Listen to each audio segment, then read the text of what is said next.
Seymour.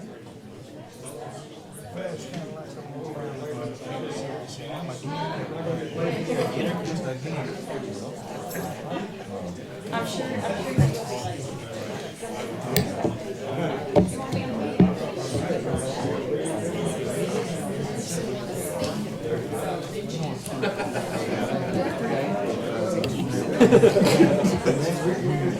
This shot me right after one.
Feel like a job, man?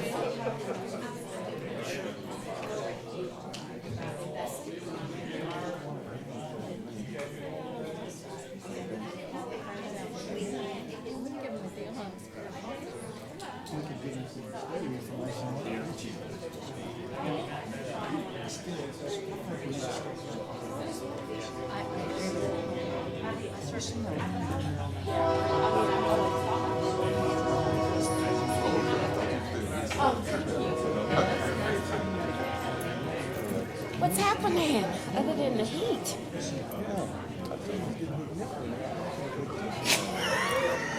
Nobody excited to start playing dollars there. Like Amy. Amy's not here. You be okay. She is a total nut. I told her, I said, girl, I can't take you nowhere. You just, and she'll say anything. Especially No for me. filters, no filters whatsoever. Oh, is it? Oh, Check my ass on my yeah, I'm good. But that girl, she is a mess. I told her, I said, Amy, girl. But of course, nothing surprises me. I've just learned that that's just her. So it's kind of like,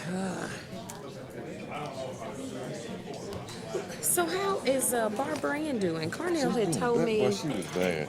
Yeah, he said I talked to him because it was funny. I had a missed call from an unknown number.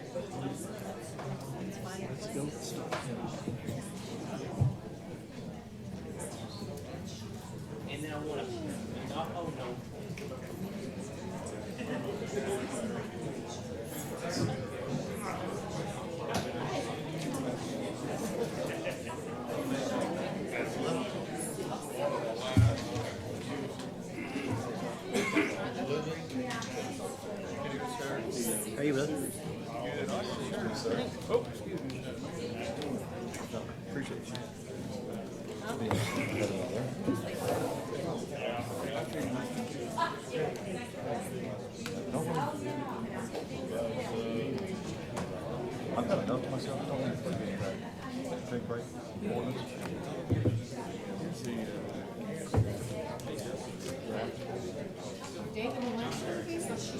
I don't know. I hadn't heard otherwise.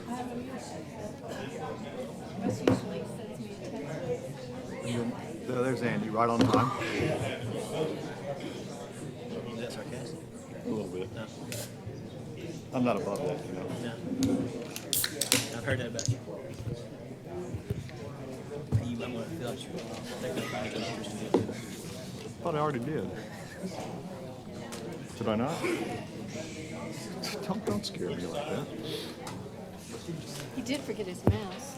Oh, and Tab, by the way, hey Tab, be sure to tell Felicia thank you for the kind early reminders about turning in our statement of financial interest. Because That's just an ethics committee violation. Ethics commission. It's not.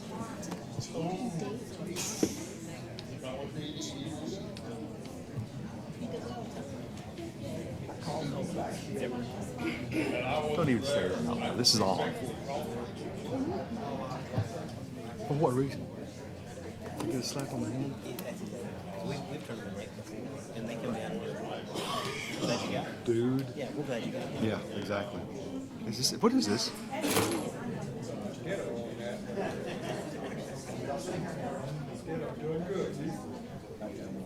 in here so it's ready to go. Oh, exactly. It's just.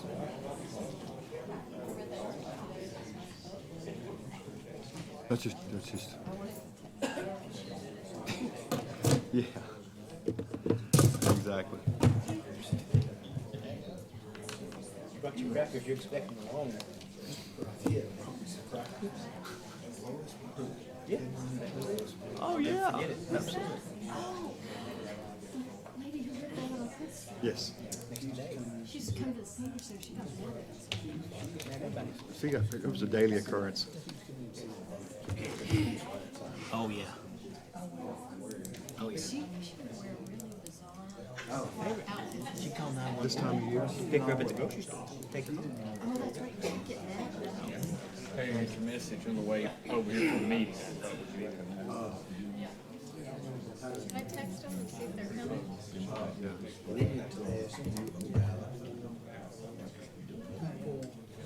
city limits that have a sewer line from their house. Are they required to hook on the line? Within 300 feet. Within 300 feet of the line, they're all required to hook on. I think that's state law. Okay. Oh, okay. Okay. I can check it out. Yeah. So I got this thing. Look at that. That's why you got it. That's what I had. Exactly why I had. I don't blame you. Sewer, if you're within 300 feet of a public sewer line, you have to hook onto it. I hope this isn't as complicated as the speed limit issue. Your neighbors have decided. This is all a test. You know, this is your rookie year. Isn't that against the covenants? I don't know. It's not a small Weird thing I could come up with. I had no idea that would be that. Hey, it was kind of fun. And plus, we made some contacts with different state departments. Be sure to bring it up to the municipal league. You going? When is it? Tomorrow. No? Okay. No? Yeah, that's a dead giveaway. I know what it was. I wasn't sure what my schedule was going to be about one before or Hey, Lib. Mr. Lib. Mr. Lib. Mark. Mark. Oh, turned it off. Everybody down there? Your voice could be heard. Who was? Everybody's listening. Okay, y'all ready? There you are. Sir, party's here. Looks like they're coming. Okay, why don't we go on and get started with our committee meeting? How are you?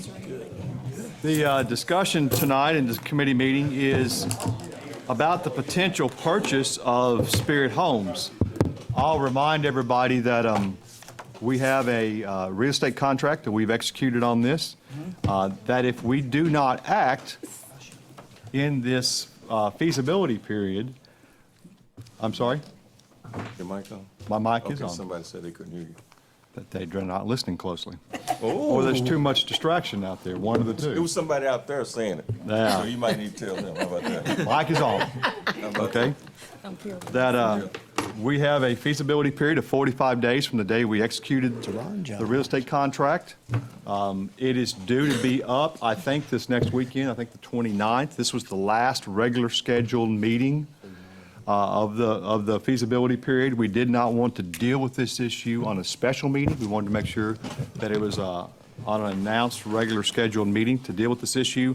The way it was set up to protect our investment of a earnest money of $100,000 is this feasibility period. We can, because of the efforts of the city attorney to structure it the way it was, we can decline to purchase this facility at any time, at any time in the feasibility period before the end of it, and we already took that vote, before the end of it, for no reason at all, and we can get out of the purchase and get our $100,000 back, okay?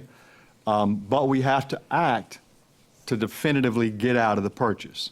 If we don't act, we move forward, the 45-day period expires, and we move on to purchase the building, and our $100,000 deposit is non-refundable. The reason we set it up that way was so that we could have all of our votes to do it or not do it line up on the first day of the feasibility period, in essence, and then the 30-day referendum period that any action of the city council is subject to, that the public can, through petitions, refer any of those actions to a public vote, which would then be set 60 days or so beyond that. That would put our $100,000 at risk if we took that positive vote at the end of the feasibility period. So we put it up to the front, so it requires a positive vote to get out of this purchase agreement, okay? So that's what we are faced with tonight, is to either don't act and move towards purchase the building, or to act to say, no, we do not want to purchase it, okay? We last week did get the feasibility report back from Napholtz, and we have representatives from Napholtz here, Jamie Bowie, who presented to us last week, and Michael Parker, who's worked with the city before on a number of projects, to review any of the, if you had any questions for them. The gist of what their study was last week was, in essence, pretty good, in a way. We did find out that the building's roof was good. We had heard that perhaps it wasn't. There were no environmental issues with the building. We did hear that a new building would have cost around, at least estimated, $185 a square foot, based on some construction database numbers that we were looking at, about 6 different properties we were looking at, that we could probably expect in the range of around $25 a square foot discount on any new facility by buying a pre-existing facility.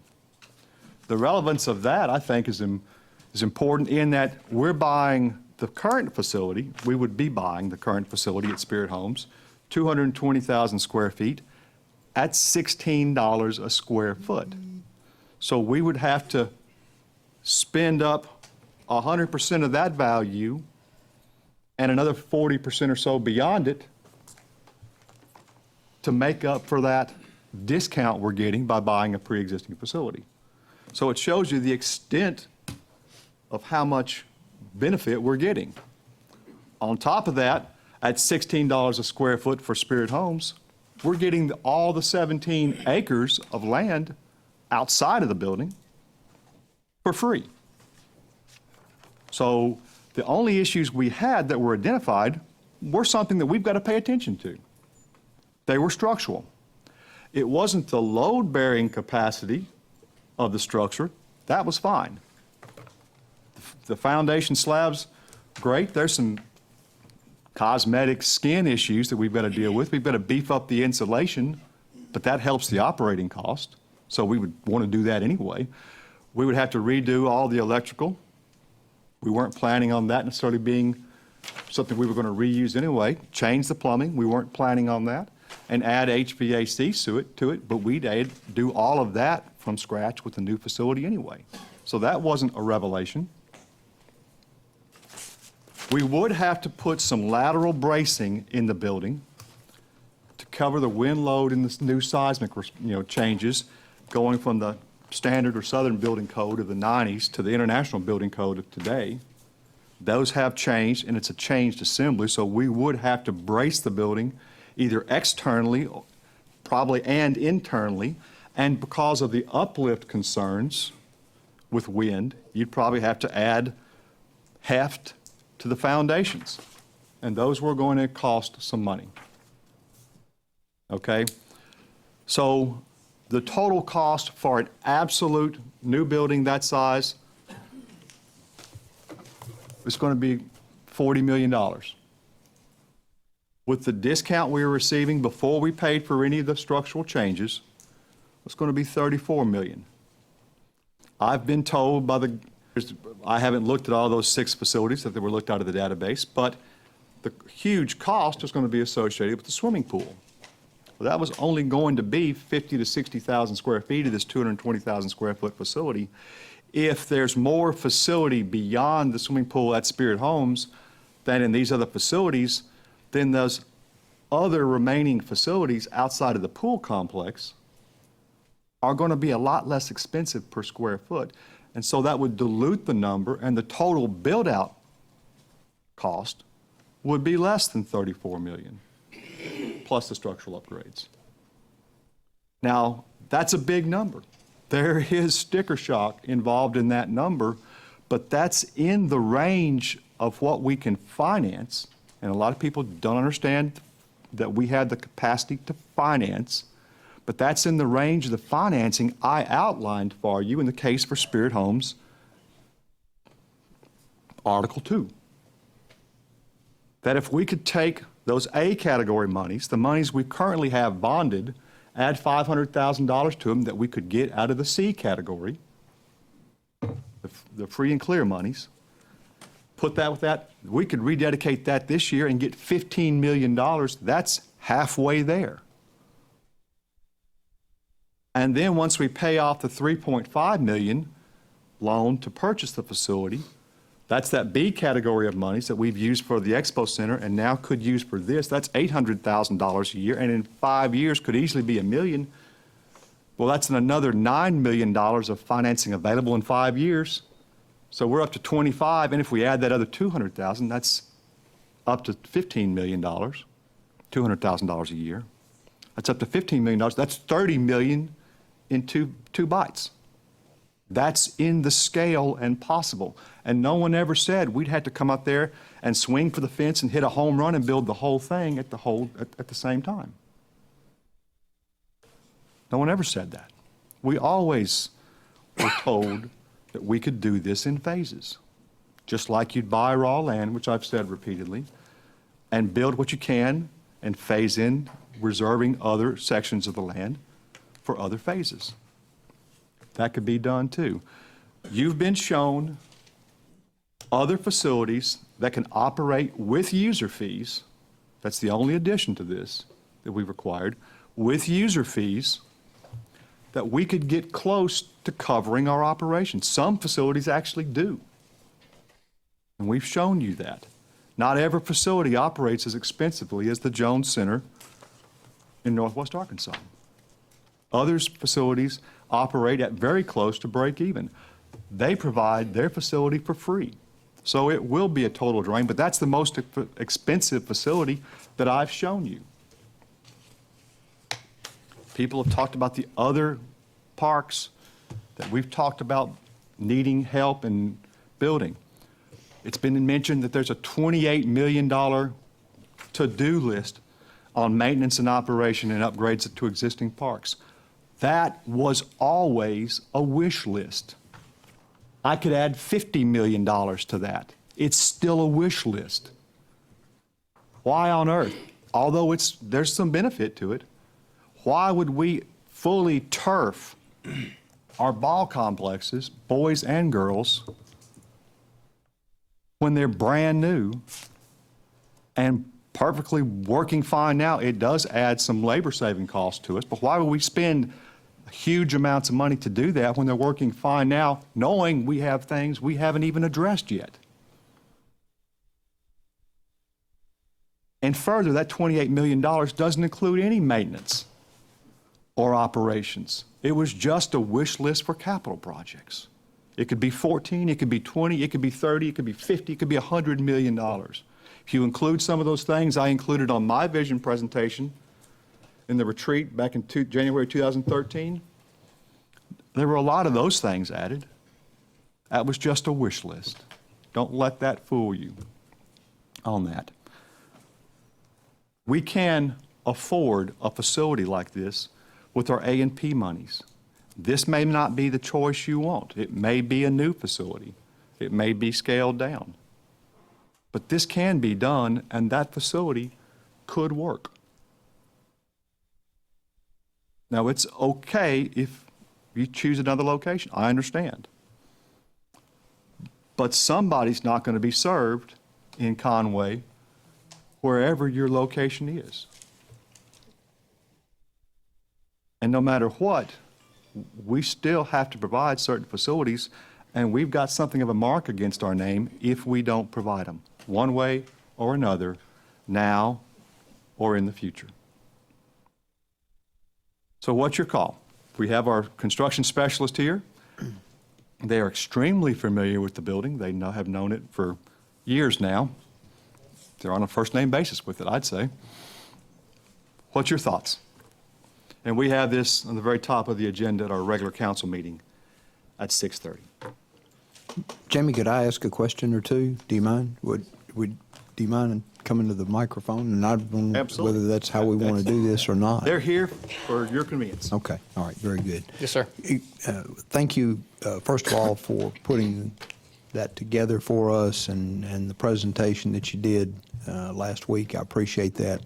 I did have a question regarding the additional weight that is going to be required. Can you tell me a little bit about that and what kind of cost might be Additional estimated? weight for the structural enhancements? Yes. The structural enhancements that Jason was mentioning last time that we met to go through the feasibility study, basically we were saying that when we go in and we brace the building, that they'll have to have some additional bracing added to it in order to catch the lateral seismic needs that are going to be required. What we would intend we would go in and cut out a piece of the slab. You would just drill pier similar to what is the existing construction inside the facility and add that pier, add your additional steel to it and tie it to your existing structure. So as far as your 5 and 8 feet, if I remember correctly from the report, something that they can embed and socket their pier into. So as far as bearing pressure down below with the drill pier system, it's more than adequate and is feasible to do. Okay. Any idea about cost on that? Not overall, because I can't, until he does his structural analysis of the entire structure, we may add 2, we may add 5. I can't tell you how many it will end up until he does the entire analysis on the building. Okay. Have y'all done swimming pools for other organizations, communities? Communities. Have you? What can you tell me about cost if you start from scratch? What can you tell me about that? Yeah, we've done several, and the latest one that we did some pricing on was Batesville, and it's. And can you tell me about their pool and? I can't specifically. Okay. Another gentleman, Okay. gentleman in I'm our sorry. company was the one that actually did the pricing for it. Okay. So I can't give you specifics on the pool. Okay. Okay. Just for reference, Andy, Yeah. a competition scaled 25-yard pool is going to be according to USA Swimming and their facilities guide, it's going to be in the neighborhood of $900,000 to $1 million. The pool itself, not everything else associated with it. And for a 50-meter competition scale pool, the pool itself about $3 million. Okay. Okay, that's not. Doesn't it's include- accounting. For shell, for the shell, the acoustical, the architectural shell around it, again, that's not locker rooms and everything else associated, just the architectural shell, $35 a square foot. And that's just for the locker room area? Or does that include the entire area of the? The That's, shell over the. yeah, that's the Okay, shell over the okay, pool. Okay, Yeah. thank you. Now, if you get into bridging, put, spectator space, you're getting the longer spans, and that's more expensive members, so the price per square foot probably is gonna go up. Okay. And as I remember, Jamie, the pool area was about 60,000 square feet? Overall space that I kind of drew out on the plan last time we met encompassed all three pools, a little bit of locker room and space. So that overall space that I was kind of showing y'all blocked off was about 60,000 square feet. That is correct. That's what I had remembered. That is correct.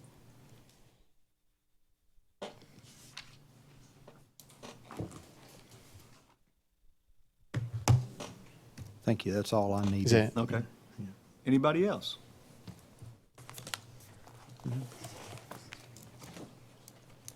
Any other thoughts? That's what I was getting ready to do. That's what I was getting ready to do.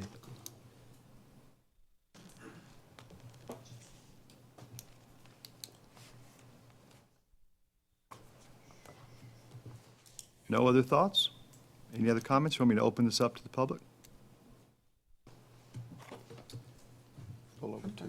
I am too. Very good. Okay, Jamie, thank you. Anybody like to comment on this issue? One on each side of town. Yes, ma'am. And could I ask everybody to identify themselves and where they're from, or their address, if you don't mind, for the record? My name is Heber McKissick, and I called every one of you on the council last night, left messages, received some return phone calls. I thank you for the ones who did. I realize everybody's schedule's busy and can't get back. My idea of this is wishing for the moon. And it's too much, too quick to push this through. And I think we need a swimming pool, but I'm not sure we need the swimming pool that's going to have. We hosted baseball and softball tournaments. Conway can be known for that. We don't have to be known for the swimming capital of Arkansas. And I just feel like this is too much money in a time that you're spending money that we do not have. It's kind of like the federal government. I think this building out there is not going to be very energy efficient. I think you need the building that you build, that you want to do, your dream home. You don't build it when you're 20. You don't build it when you're 30 sometimes. You wait and you look and you build 2 or 3 homes, and then you go around and look. I don't think enough study's been done for this at all. And I think we're just fighting more. And then I'm just going to ask a rumor that I heard that I need the rumor cleared up. Are you connected any way, relationship-wise, to the people who own Spirit Homes? Absolutely not. Okay, that's what I just need to clear up. Just because- for clarity's sake, because Okay. you're not the only one that's asked. Yeah, okay, and But I let me do- go on and explain. it needs to- That Spirit Homes, the company, was owned by Johnny Allison, Okay, who for a while was my brother-in-law. all right, But years ago, Spirit Homes sold to Cavalier. So Johnny Allison sold out his interest to Cavalier, and like a number of other industries in town, the new owner shut down the Spirit Homes facility because it removed competition. okay. So Cavalier Homes, not Johnny Allison, owns Okay. the old Spirit Homes facility. Yeah, I just would like, I think we need a swimming pool, but not, I think we need a swimming pool for the people in Conway, not for the people around the world to come, or the state or the nation to come to swim here. We need one for our people here. That's what, and I'd like to see, I don't know how many acres, but 15 or 20 acres. Maybe you could find somebody that would donate some land or give you a part, or, something. But I think we're just going too far in this direction. And most people in the west part of Conway, they have swimming pools. So, a lot do. but we need a swimming pool, but I don't think we need it at Spirit Homes location. Thank you. Thank you. Anybody else?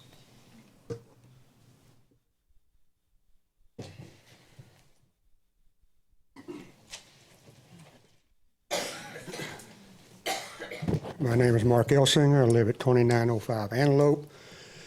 I think I've spoken before on this or whatever. As you all well know, I'm basically against this. The idea of a pool sounds great, but the location, the cost, the facility is more than what we can handle. Most of y'all know also, and I didn't plan on getting into this, I am a candidate for the mayor, even though Mr. Hawkins is trying to drum up other business from the last council meeting, but that's neither here nor there. I would hate that if the good people of Conway do elect me to that this would be a debt that we would be looking at between the next 25, 30, 35 years. The idea is a good concept, but the amount of money, the location, and I know the wish list could have been 10 million, 20 million, 40 million, 100 million. That's true. I know all about wish list. I got kids. So it's just things that I would hate to lock the city up for that long, for that kind of a bond debt, because God knows the way this world is going in this country, who knows what we're going to face down the road through an emergency or some catastrophe or a natural disaster, that we're not going to have any wiggle worm. And we just need to watch what we're doing, bite the bullet, watch our pennies, cut the debt, not expand the debt. And competition's pool's great and everything like that, but there are other places, and we need to concern ourselves with spending our money in more appropriate manners. Okay, thank you. Thank you.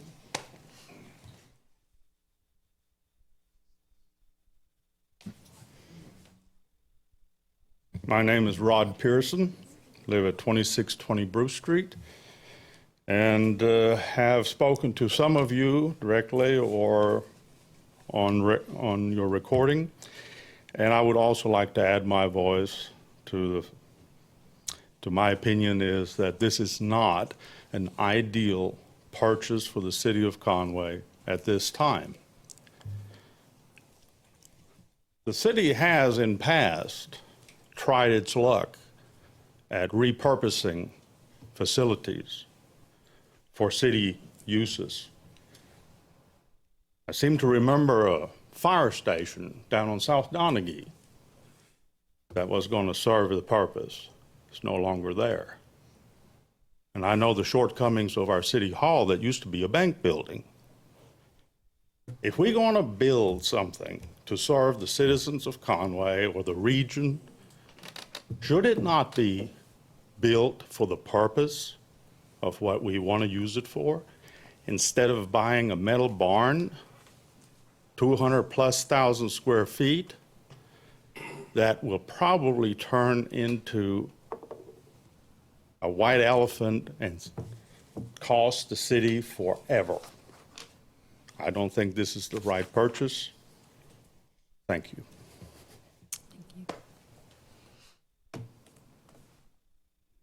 Anybody else?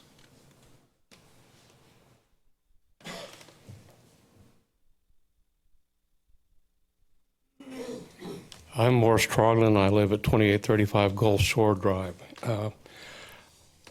When you talk about the difference in cost per square foot, you're talking about a used building versus a new building. That's like talking about a 69 Cadillac versus a new SUV. You've got two different things there. One, you can, the 69 Cadillac, you might be able to buy it for $600, but it's going to cost you forever. Whereas you buy a new SUV, you're going to get in it what you want, and you're going to be able to use it like you want. And you talk about the size, we are talking about a 220,000 square foot building, of which you want to use 60,000. That rest of that building is going to be needing repair and maintenance just the same as the part that you're actually going to be using. And I personally feel that this is not an opportune time nor an opportune plan to build. And I think that we should just go ahead and, if you want a swimming pool, plan for it, just like we do at home. We save money, we plan what we're going to do, and then we do it. We don't borrow money and then hope we can make the payments. Thank you. Thank you. Anybody else?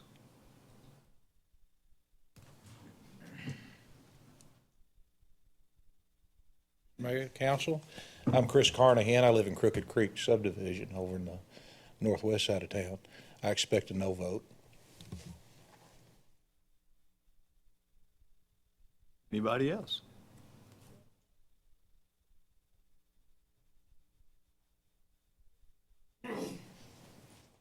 Hello, my name is Margaret Jones, and I live on Dallas Loop in Conway. And I just wanted to say my little bit. I am 100% for a swimming pool in Conway. When we moved here in '79, we moved from Russellville, where there was a really nice city pool a mile from our house that we could buy a season pass and my two boys could play, swim every day for just a minimal fee. So Conway needs a public swimming pool badly. But it's like the first speaker, Ms. McKissick, said, we need a swimming pool, first of all, for the citizens of Conway, the people who live here, the people who are here every day in and day out, spending their money. That's how I feel like what we first need a swimming pool for. And then one thing, and I just kind of caught this when you were talking about the cost per square foot of the Spirit Homes property and the cost per square foot of a new facility. But then you went on to say that insulation and electrical and plumbing, so was that figured in the cost per square foot of Spirit Home, or was it not? Because if you look at the cost per Spirit Homes without those improvements, and then the cost of building a new building, wouldn't this one grow with each improvement you had to do just to the building to bring it up to probably what a brand new building would cost? So those are my thoughts. Thank you. Thank you. Anyone else?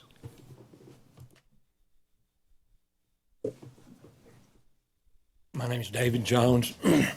Margaret's my wife, so I can't leave without saying my piece. I'm totally against this project. It doesn't add up. The math doesn't work. You guys, you men and ladies, women, you're a business person.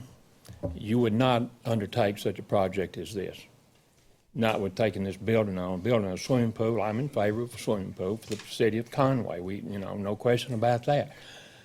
However, let's look at building a pool itself, not taking on a huge facility like this and trying to figure out how in the world we're going to keep it up over the next 20, 30 years.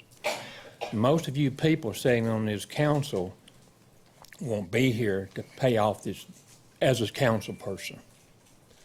You'll be out in the world doing like the rest of us, working, paying your taxes and whatnot, and trying to figure out how are you going to pay your taxes next year to help pay for that swimming pool you voted for back in 2015.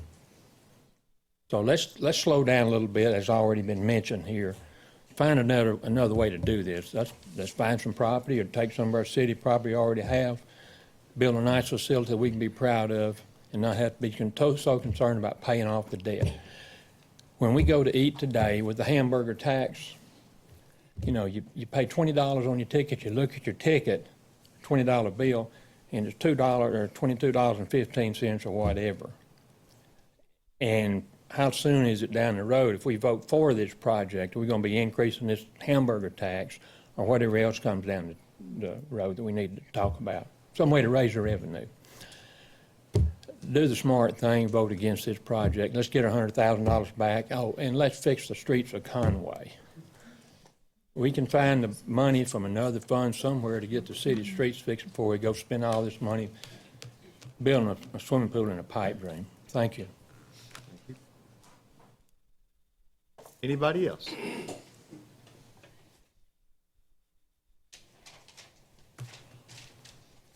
Speak now. Yes, Ms. Patricia. Can I have you come to the microphone, please? Just for the record's sake. Are any of the council members, since this is a discussion type meeting, are y'all going to say anything that we might hear what your feelings are on this? Or are you going to sit silent until you vote? They can do either way. Okay, all right. But I would just like to open it up to them. I would like to hear what you really are thinking. We elected you. We need to know that, because if you're not thinking like we're thinking, we're getting ready to, you can find something else to do. But please, please give us some thought, because we've come here with our time and your time, and I don't want to waste my time for the next 20 minutes here that this is supposed to be a discussion, fight Fannie Mae. When you read all that report, we didn't have all that report. Tell us what's in it. Why are you for some of this? Why are you against some of this? So I open the floor.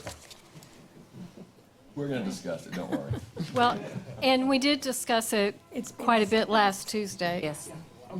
In that meeting, yes, we did have a lot of discussion.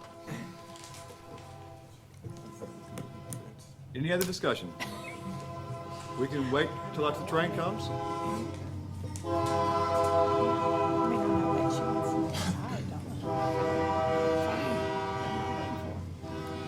We call that our Asa P. Robinson moment. He made sure that train ran right through here. Any other discussion? Sure. Ms. Scott?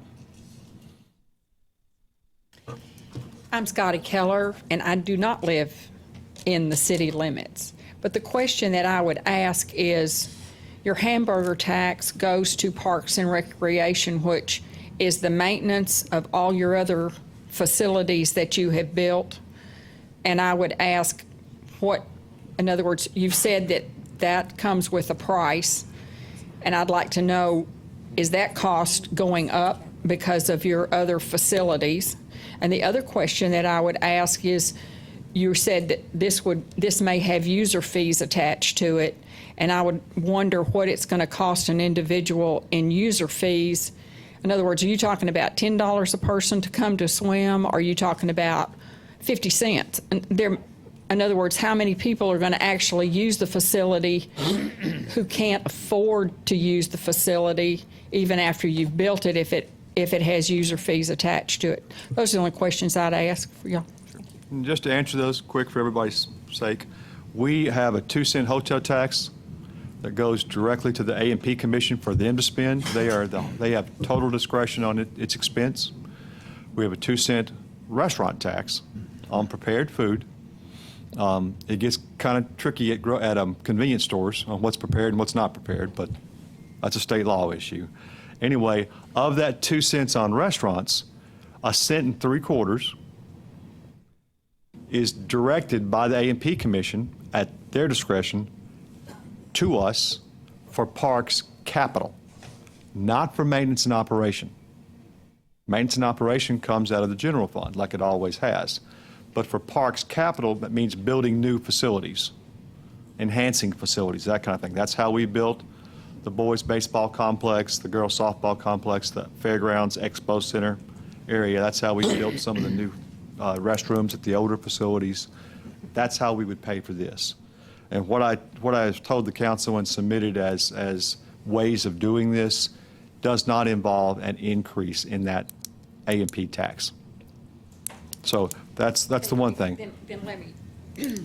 The other comment I would make then is, if that is for capital improvements, but that the maintenance comes out of your general fund, then as the parks grow and something else grows, does then your maintenance fee not grow? Obviously, when all of that grows, and so that's coming out of your general fund. And general fund, doesn't it cover the things that all these people are concerned about in roads and some other things that they may not want to use the maintenance fees out of your... General fund doesn't cover streets. It does cover police and fire and things like that. So it would grow the maintenance cost, That's where user fees would come in, which is the second part of your first question. Okay? The user fees we are looking at, of course, they'd have to be set at this facility or any facility by the city council. It wouldn't be 50 cents, although that would be wonderful. It would be probably in the range of $5 a day. That's what we're seeing. A lot of other the new facilities come in at $5 a day. Our parks director went up to Fort Smith in their new outdoor facility called Parrot Bay. That's $15 a day. We think that's way too expensive. So we think that the $5 a day range would be something that if we could keep it there, then it makes it more palatable for people to come in and use the facility. Anything more than that, it could be up to the council, of course. Anything more than that might Would be excessive. might be prohibitive of people coming who struggle with cost. Of course, we would like to do the monthly or the annual or even the 20-day, 20 visit, pass, those kind of things to make that price per visit even cheaper. So we would One of the consider. questions that I would also ask would be, if you decide to have user fees on that facility, would you be implementing user fees on the other facilities that are now free to the public, such as McGee and all that other stuff? Then you're eliminating a lot of other people as well with user fees if you have to have that debate over, what user fees. And if you're trying to keep them low at the swimming pool, then you're going to implement them somewhere else and that may be prohibitive for somebody who just wants to play basketball or whatever. I mean, obviously I don't see the numbers add up, and I feel like there are going to be people who are going to be restricted from using this on that side of town. But I don't live in Conway, so I just have questions. To be honest, we've talked about that. It's up to the council. They can do or not do whatever they wish on that. But we have talked about that if we are going to charge for use of a public facility for swimming or all the other activities envisioned at Spirit Homes, we would probably, for equity's sake, do the same at McGee Center and Don Owen Sports Center. But because those are so limited in what they offer versus a day pass to Spirit Homes, we would probably set that at an even lower rate. But it is only fair that if you're going to charge someone to swim, you charge somebody to use the McGee Center. But in other words, there are people now who are using those facilities free. And we find that to be extremely unusual looking at other sports and recreation facilities, indoor sports and recreation facilities across the state. Most aren't free. Most do charge some kind of pass or membership cost. But again, all that's speculative until the council acts, whatever they do. Anybody else?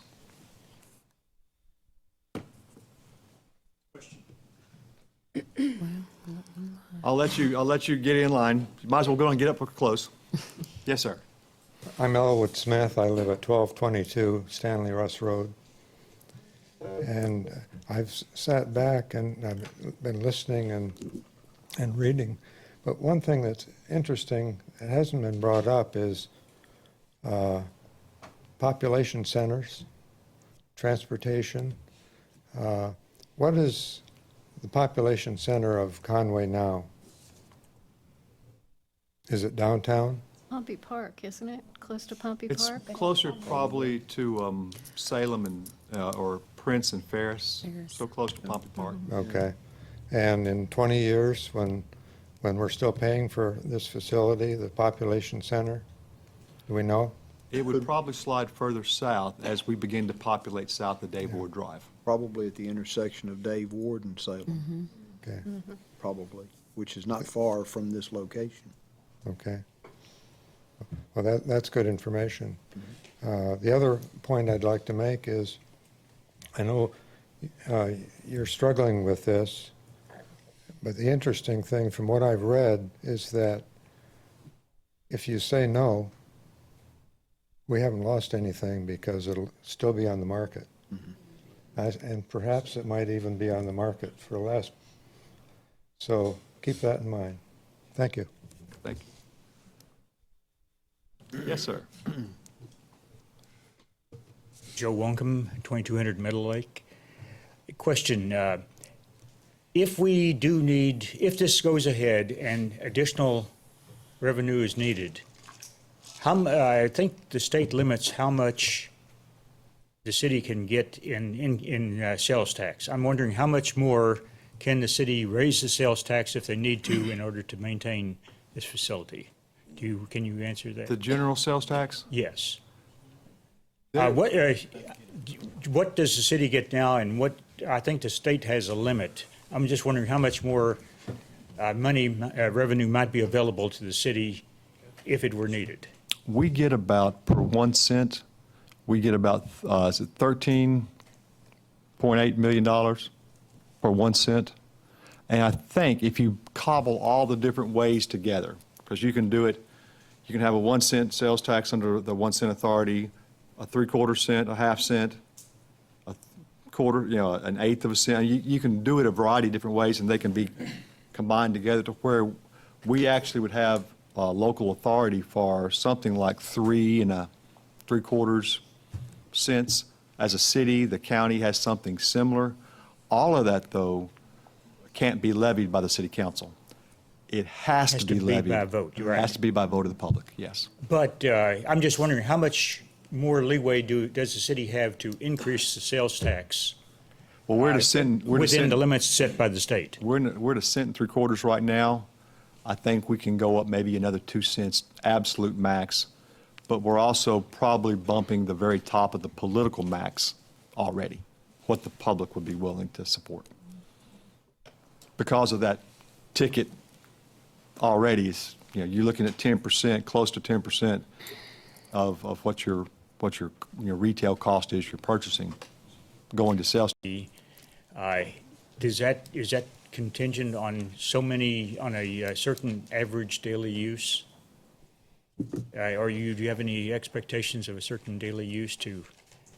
And would that pretty much pay for the maintenance of this facility, or would it still require additional tax revenue in order to maintain it? What we've seen I know it depends on the use and what you put absolutely into it. depends on the use, but what we've seen from other facilities is that kind of daily pass fees, plus a large emphasis on encouraging monthly and annual passes, that can, in some facilities, depending on usage, depending on how good a job you market, either the passes and the facilities, or provide for programming in the facilities. And that's a huge portion of it too, is what's driving the use, is that it can cover the complete operations, but there are a lot of facilities that don't, so it does take other revenue to supplement and bridge that gap. So it's not a burden on the general fund, like was suggested. Okay.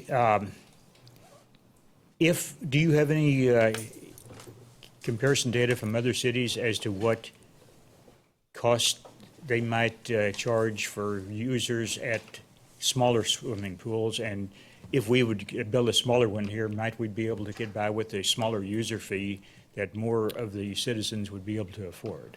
Usually the fees we're seeing at the newer facilities, which are typically smaller, because most of the cities that are building them right now tend to be half our size, frankly, are about $5 a day. Now, some of the older facilities that have been around for longer have set their rates at $2 and $3, but that becomes a political burden for them now to raise them up to $5 for operational costs, probably comparable to these other newer facilities, if not more. So my guess is, we're simply trying to set it where these other smaller cities already are with their user fees, daily passes. Okay. A closing comment here. I think that you and the city council have set Conway in the past on a progressive path that has seen improvements around town. Thank you. I have some concern, though, that this might cause us to require so much money going into one facility that it's going to stop that and really turn that around and cause a financial burden for years to come, like a few other people have said. Thank you. Any other comments? And we probably had to only take a few more as we're closing in on 6:30, so. Yes, sir. Good evening. I'm Scott Meek, 4945 Weston Park Drive.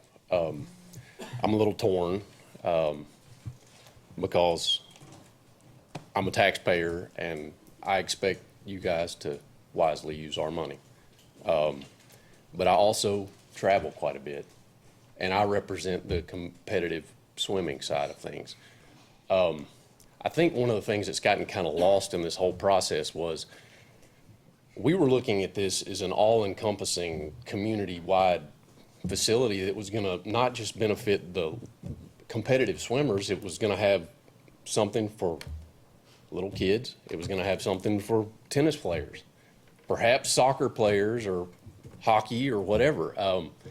I've traveled to Edmond, Oklahoma. I've been to Dallas. I've been all over the Mid-South and Midwest. And I've seen cities smaller and less affluent than this one with facilities that would be better than what we're asking for. This is a huge cost. I realize that. If you guys don't think that this is worth the time, we're good with that. But there is a huge need for swimming in this state. And I don't want our segment to get lost in this overall thing. If this isn't what you guys think that, and these guys think that we need, I hope that you'll continue to think about swimming. I spend a lot of money every month at Hendricks for my 3 kids to swim. And it's a shame to see kids from East Conway, north, south, west, that don't have a place to go. There are very few African American kids, very few other minorities in the city that have a place to go and learn to swim. It's sad. And you see places like Clarksville, Batesville, all these other communities that are struggling, and they're meeting this need. So please, if this isn't right, I just ask that you continue moving forward and help us find a place where our kids can learn to swim and have a place to recreate. And if there needs to be a separate tennis facility, fine. But, you know, I think of Edmond, Oklahoma, for example. They have world-class facilities for a number of things at one of their parks. And it didn't touch $35 million. I spoke with one of the facility operators there. I think they had $27 million into it, and you could hold the Olympic trials there. So a lot of, you guys asked for a lot of numbers from these guys. They've had a month to come up with this. You can't fully do a feasibility study for the kind of answers that you're looking for in that short a period of time. And I realize we're time limited. So if we don't move in this direction, I'd just please ask that you continue moving forward. If there's a piece of property in the city, let's try to move forward and make this happen for the kids. Appreciate your time. Thank you. Thank you. Last comment, then we'll take a break. If there's no last comment, we'll take a break right now. Come back in 5 minutes with the council meeting. And it'll be the first thing on the agenda. It's the first thing on the agenda.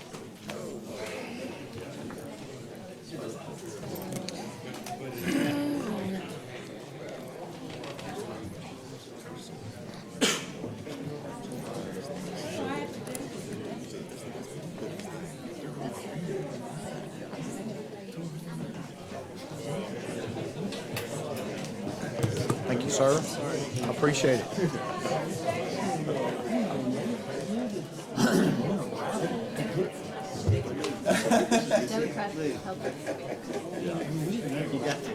I got it.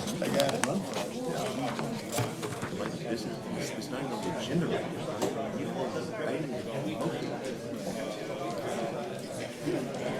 What you got? What'd you find? All right, 14, 235, 302. Hold on. 14, 1435-302. That is a statute that gives city council the ability to order people to connect. Okay. Okay? 1435-304 says unless these two things are present. One is you can't make somebody do it, connect over the property of another person. Okay. Or if they're more than 300 feet. Okay. Okay. Is that a state law? That is a state law? That's a state statute. Yeah. Okay. And I can send you an email or something. That's all I need. That's all. I had a buddy of mine, Fairfield Bay, call me today, and they're looking at how they can get more people.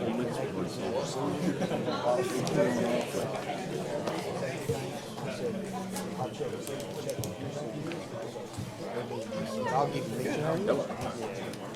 mean, it literally says you can make them do it. Okay, okay, good. Thank you, sir. I appreciate you checking that.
Yeah, that's what I was thinking. No, we drove into Kansas City this morning. Oh, how's the game? Didn't you guys do some games? Was it? Great seats. We were down the third base line. Right in just we were on the row, and the foul, the ball boy was right there. We kept trying to get him. The ball, but he gave it a little throw. So first, like, you give it to a kid, so anyway, by the time we figured it out, we started stop sending my boys up there. But we were right here. We just had to lean over and talk to him. He was sitting right there, and the guy sits in the chair. Give it to a kid. And so anyway, at first he started getting all the little throws that were going up, and they'd run from 10 rows down. He was sitting right there, dude. So anyway, then finally started sending him a Carolina up, and by then we didn't get any more foul balls. It was fun. Yeah, she could have got. She could have got. Yeah, yeah. That's cool.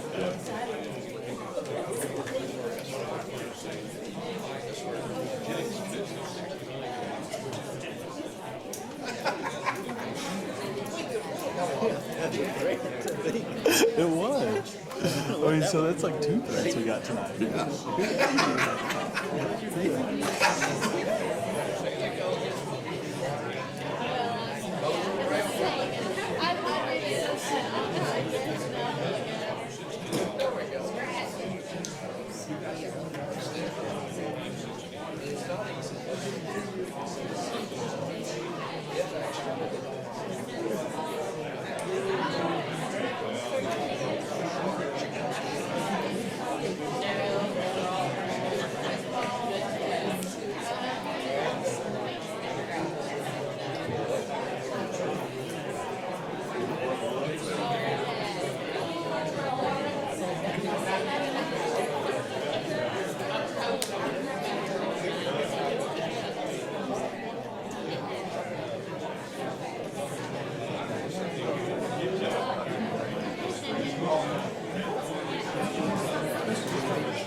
Yeah, well.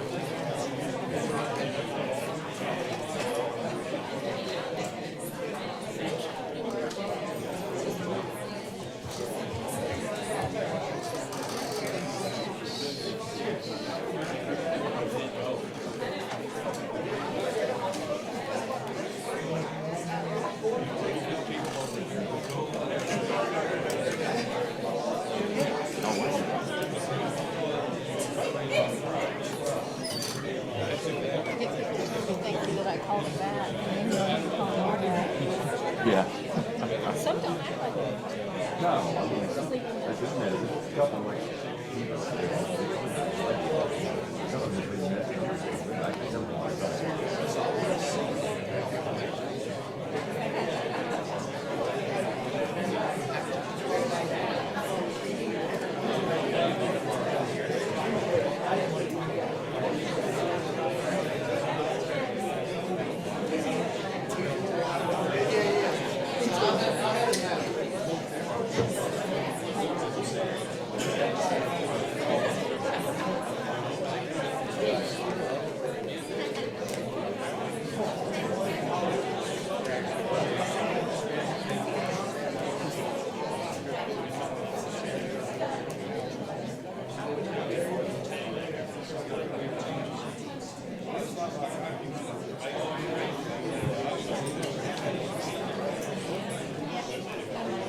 Good evening.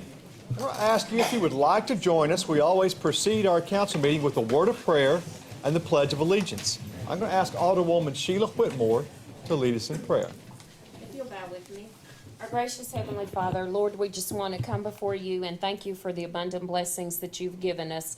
Lord, thank you for this community that you've graciously blessed us with. And Lord, we just pray that as stewards of the city that you've blessed us with, that, Lord, you be in the decisions that we make and in our minds. And, Lord, we just thank you and praise you for what you've blessed us with. And we also ask, Lord, on this evening, a special prayer for the city of Charleston for healing there. And, Lord, we just ask these blessings. In your name we pray. Amen. Amen. I pledge allegiance to the flag of the United States of America and to the republic for which it stands, one nation under God, indivisible, with liberty and justice for all.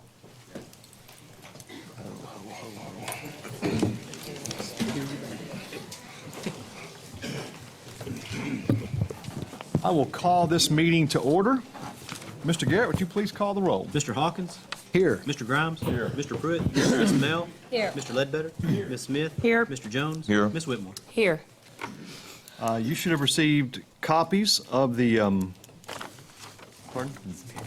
9th, 2015 minutes. Any additions or corrections? Make a motion for approval as submitted. Second. Motion and second. Any discussion? There's no discussion. All in favor of approving the minutes as submitted signify by saying aye. Aye. All opposed? That passes 8-0. If it's not on the agenda, but it's that time, so I'm going to ask you, the council and the audience, to indulge me a moment. We like to take a moment every month to say thank you to certain employees who have reached certain anniversary dates for the city of Conway.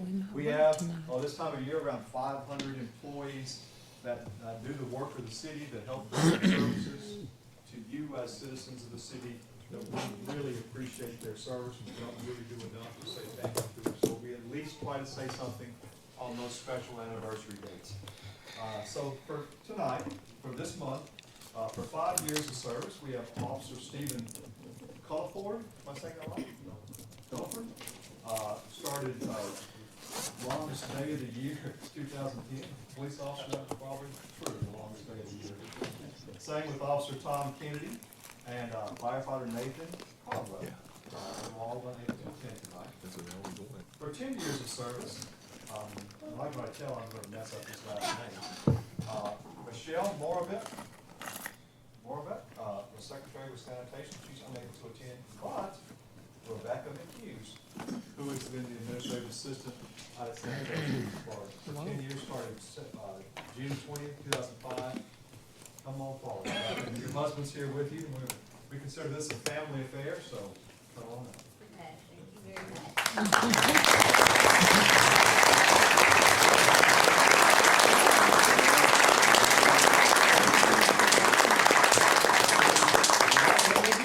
We got some more. Yeah. Now, for 15 years of service, we have Captain Jonathan Bailey with the fire department, Engineer Greg Glenn with the fire department, Engineer Marcus Kinnan with the fire department, Engineer Larry Thorne with the fire department, all of which were unable to attend, but we have Engineer Richard Atkinson, who is able to attend. Richard, come on forward, sir. Okay, here we go.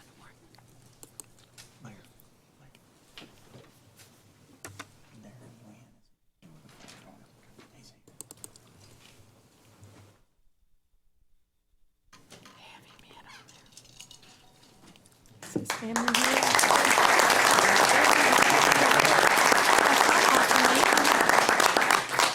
And also Captain Darren Lynn with the fire department. I think their families are there. So have their families all up there.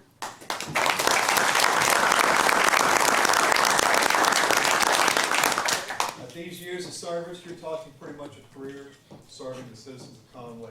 Thank you so much.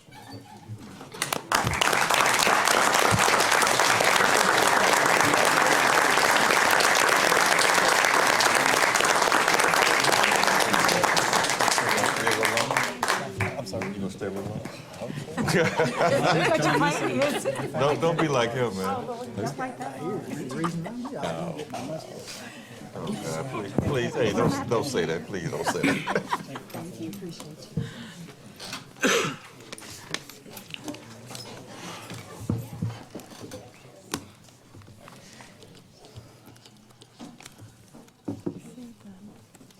Right away, son, here. Thank you for indulging us with that moment of recognition. They are certainly deserving employees of the citizens of the city of Conway. We appreciate them. We'll go right straight into the council meeting at this point. Mr. Hawkins, I'll give you the report of standing committees, Community Development Committee, item 2, but for item 1, why don't I take it? Why don't you do that? That'd be a good idea.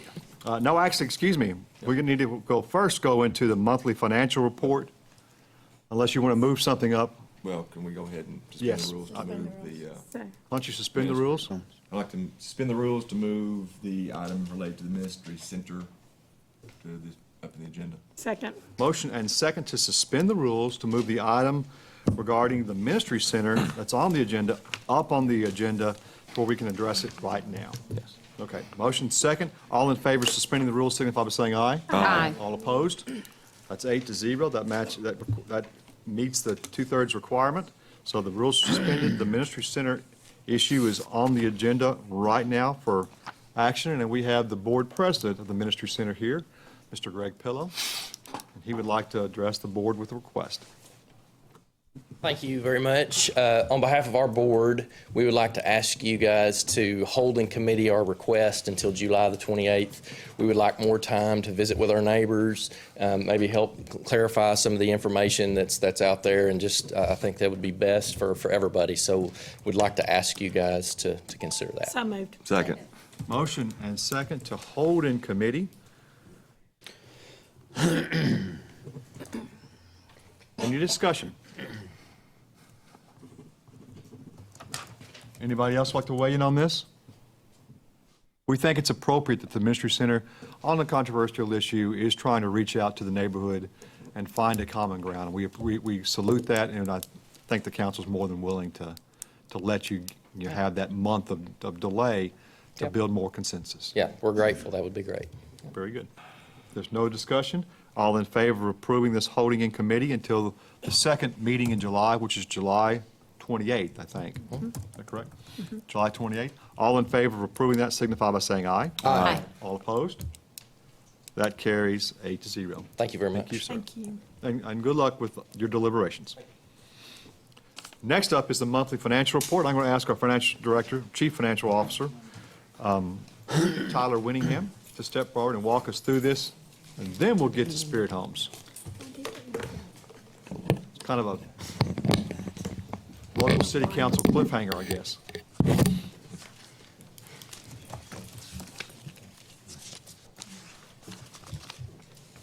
Okay, looking at the month of May for the city's financial statements. Start off with the general fund as we always do. You can see in the revenue section, we got our first big payment from the county this month, an ad valorem tax, our property tax. Excuse me. It certainly had a positive effect on our bottom line as we stand 5 months into the year. Moving on down, sales tax. We briefly hit on this last month. This was the first month that our collections were down compared to the same month last year. We still are overall up year to date. We're up about 2.5% over collections through 5 months last year.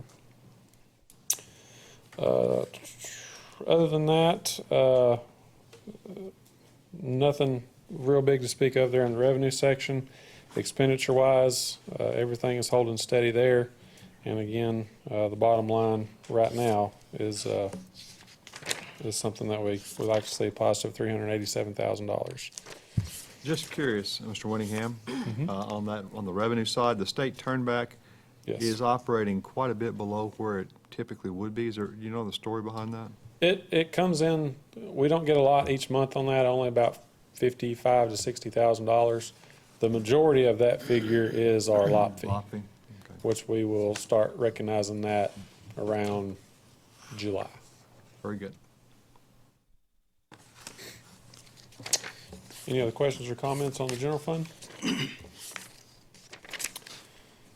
Moving on to the street fund in the revenue section.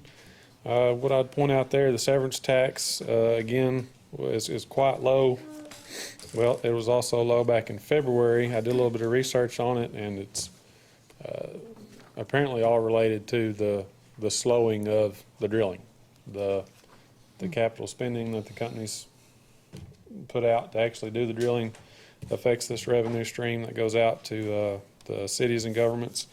And with that slowed activity, it's resulting in a smaller revenue stream to us. So it's no, I'd mentioned I thought maybe it might have been an error because it was so low, but apparently that's not the case. We're just going to see that number start to dip going forward. Any other questions or comments on street fund? Next up is sanitation. Really good picture there. We've still got quite a large number in the encumbered capital expenditures.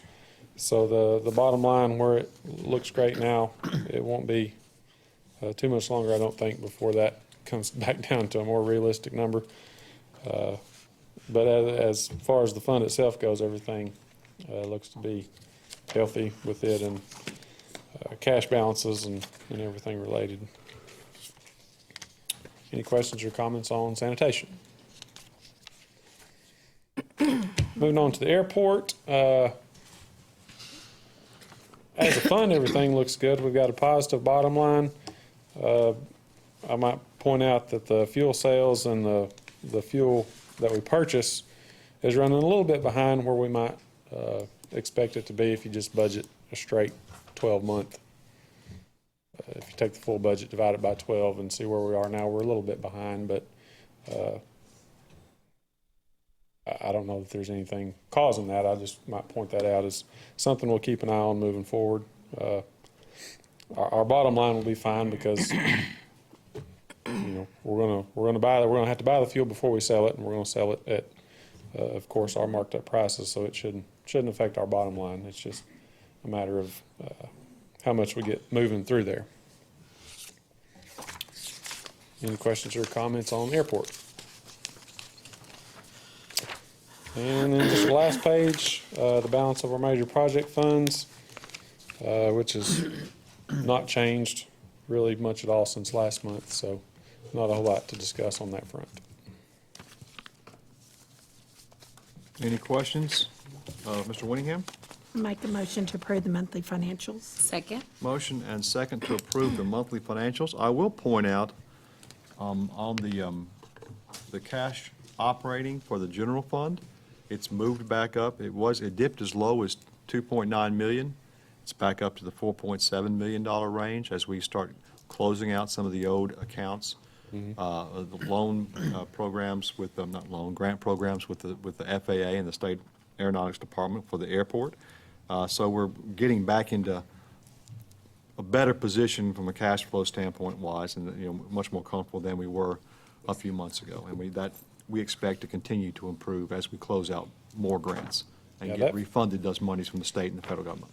That figure should look quite a bit better even as soon as the June financials that you see next month, because in the month of June, we got 2 receipts from the state, and it was about the revenue section, where is it?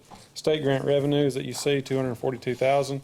We got about that much in June. So we're close to $500,000 year to date that we've gotten so far in Department of Aeronautics grant monies for work that we've done at the new airport.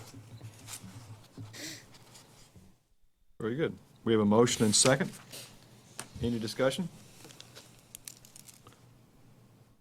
If there's no discussion, all in favor of approving the financials as submitted, signify by saying aye. Aye. All opposed? That passes 8-0. Thank you, sir. Now, we can go into community development, which the first item on the agenda is review the Spirit Homes purchase.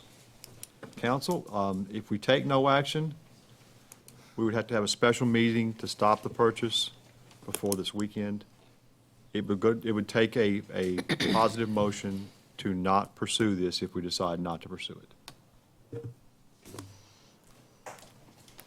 What's your call? I make a motion to not pursue any more contract negotiations with Spirit Homes. Is that what Probably you that's need? worded another way. Let's say you make a motion to Rescind. terminate the contract. retail sales contract with Spirit Homes. Is that better? So moved. Second. Yeah, there's no negotiations, yeah. Is there a second? Yes. Second, yeah. Second. Okay, motion and second. Discussion.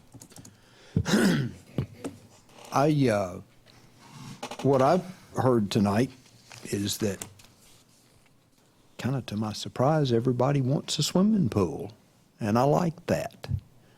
The young man over here who stood up, who says he pays for his 3 children to go to Hendricks every month. It tells me that there's a need of some kind out there for a pool. I'm not sure that we did our due diligence on this, and I think that we need to do some further study on it to see if there is a need. There could well be one, there might not be one. I don't know the answer to that. To Ms. McKissick, we shoot for the moon a lot, and we have a pretty good community because we shoot for the moon. So I want to say I appreciate you shooting for the moon, but I'm just not sure this is the moon that we need to shoot at right now. So that's kind of where I am. Well, my opinion about the swimming area, swimming pools, some of y'all might not think there's a need. I'm not sure there's a need. I was born and raised here, and there's always been a need.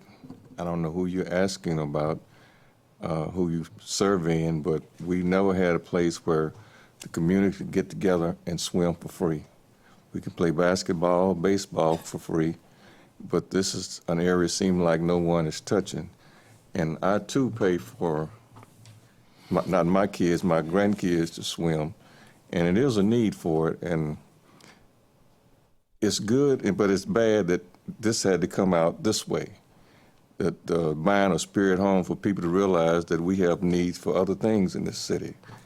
And Spirit Homes is a good purchase, but I'm gonna tell you like I tell my wife, but I lose on all the time. She always tell me, well, we need to go get this because it's on sale and we'll save this much money. And I say, well, if we don't spend any money, we save even more. But I never win that argument. So, but there is a need for a pool in Conway and some more tennis courts, but this is just not the time or the place for me. I'd like to congratulate Tab, number one, for bringing this to us, because I think it was important for us to consider this, and for getting the information that we asked for in a timely manner. And thank you to Nabholz for the very extensive report. I did try to read most of it. There were some technical things beyond my scope. And I too was very pleased to hear that everybody who stood up recognizes the need for a pool. And remember, that's all on tape. And whatever the vote is tonight, I think the council understands and is committed to finding a great location for a pool for this city. But Tab, I just want to thank you because you continually set the bar high and challenge us to try to get there. And this was another example of that. And Conway's better because of you. Thank you. I concur with Shelley on all what she said, and I think that we need to start, if this doesn't pass, that we need to start tomorrow looking for that place and not letting it slide by and again forever start looking. But I think we need to start looking soon and try to make something happen. We've talked about it before, but when you brought it up, this time with Spirit Homes, that puts it in the forefront on our minds now to actually do something about it. Well, and I will say too, just like everyone else, I think, Andy, what you said about doing something as far as a pool, I think what it has shown us during this whole process as well as tonight, that it spoke volumes, that the community does see the need for a pool. I know Tab and I came on at the same time, and that was one of the things that was mentioned, and that's been 15 years ago. 16, excuse me, I lost a year. You aged, I didn't. But I do think that this does speak volumes. And I can say as for me, I do have 3 years left after the end of this year on my term. And I can say from my standpoint, and I can't speak for everyone else, but I can say that I have in my heart have had, and even more so after this meeting tonight, to push forward to make sure that that is something that we do deliver to our citizens. I know when we started this process, it was like somebody had said, shooting for the moon. But I think sometimes when you shoot for the moon, you do find something. It's not quite always the moon. But I do think that had we not gone through this process, while a lot of people have openly said since the beginning that this is something that they felt like from a feasibility standpoint, it wasn't feasible, we weren't able to pay for it. But I think during this process, we, with TAB's leadership, have done our due diligence for the people who have talked about tennis courts, for the people who have pushed for the swimming pool. We have done our due diligence for the citizens of the city of Conway by going through this process, even though some people may have said in the beginning, we shouldn't have even done this. But I do feel like we, as a city council, with the leadership of our mayor, have done our due diligence to the citizens of Conway and have gone through the process, and from that have recognized that there is a definite need, and I think now's the time for us to address those needs. Yeah, I would echo everything that's already been said. It was definitely worth looking at Spirit Homes, no question, because if it had worked, it offered a very unique opportunity to do some things that, quite frankly, we'll never end up doing, some indoor things. And, it possibly still could work, but without owning the building, we don't have the time and the money to put into figuring out for sure. And so just because of the sequence of the dominoes not lining up, if it was a building that was given to us, then we might could spend some more time and money figuring some of this out.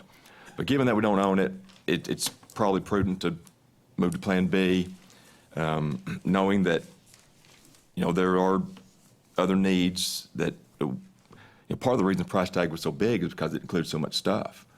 Pare it down to just a pool, and you're still spending $10 million, so it's going to be expensive no matter what we do. But, again, there is a need for pool facilities, and I think that is something we need to get on to tomorrow. Any other thoughts? We have a motion and second. All in favor of terminating the real estate contract and not purchasing Spirit Homes, signify by saying aye. Aye. All opposed? That passes 8-0 to terminate.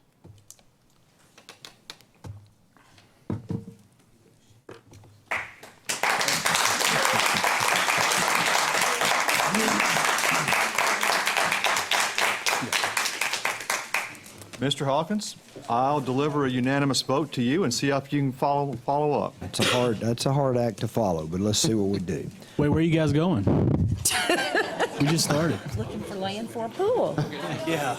Morris says he's going swimming. Go. Okay. Come on, folks. Thank you, guys. Thank you, guys. I bet. I know. Next item on the agenda, Mr. Mayor, is a resolution setting a public hearing to discuss the closing of the southern 25 feet of the Mill Pond Road right-of-way adjoining Lot 27 in the Round Mountain subdivision. And we have a resolution for this that sets the meeting on July 14th of this year at 6:30. Resolution R15. 25. Make a motion for approval to set this public hearing. Second. Motion and second to approve this resolution, setting this public hearing. Any discussion? If there's no discussion, all in favor of approving this resolution, setting this public hearing, signify by saying aye. Aye. All opposed? That passes 8-0. Mr. Hawkins? Next item, Mr. Mayor, is a resolution requesting the Faulkner County Tax Collector place a certified lien on properties as a result of incurred expenses by the city.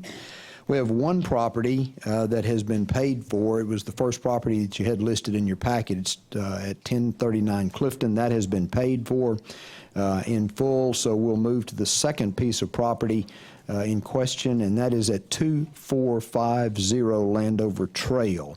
Is there an owner or representative of the owner of property at 2450 Landover Trail with us this evening? Mr. Mayor, I don't see anyone. Mr. Hawkins? We have resolution to read for this. It's Resolution R1526. Correct. Make a motion for adoption of the resolution to set a lien on this particular piece of property. Second.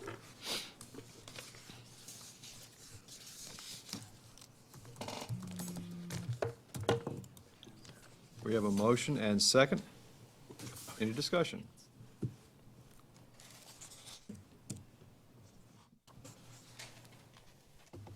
If there's no discussion, all in favor of approving this resolution, setting this lien for $175.13, signify by saying aye. Aye.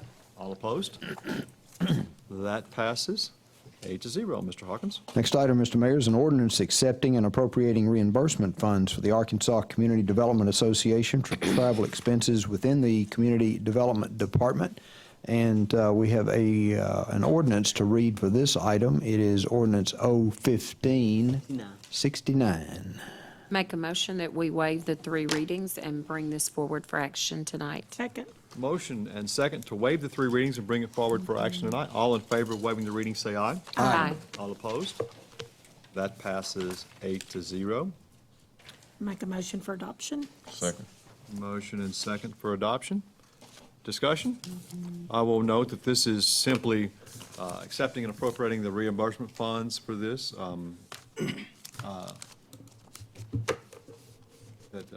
Laura Lee is out of town, or she would be here to talk to this issue, but this is primarily just an accounting. Any other discussion?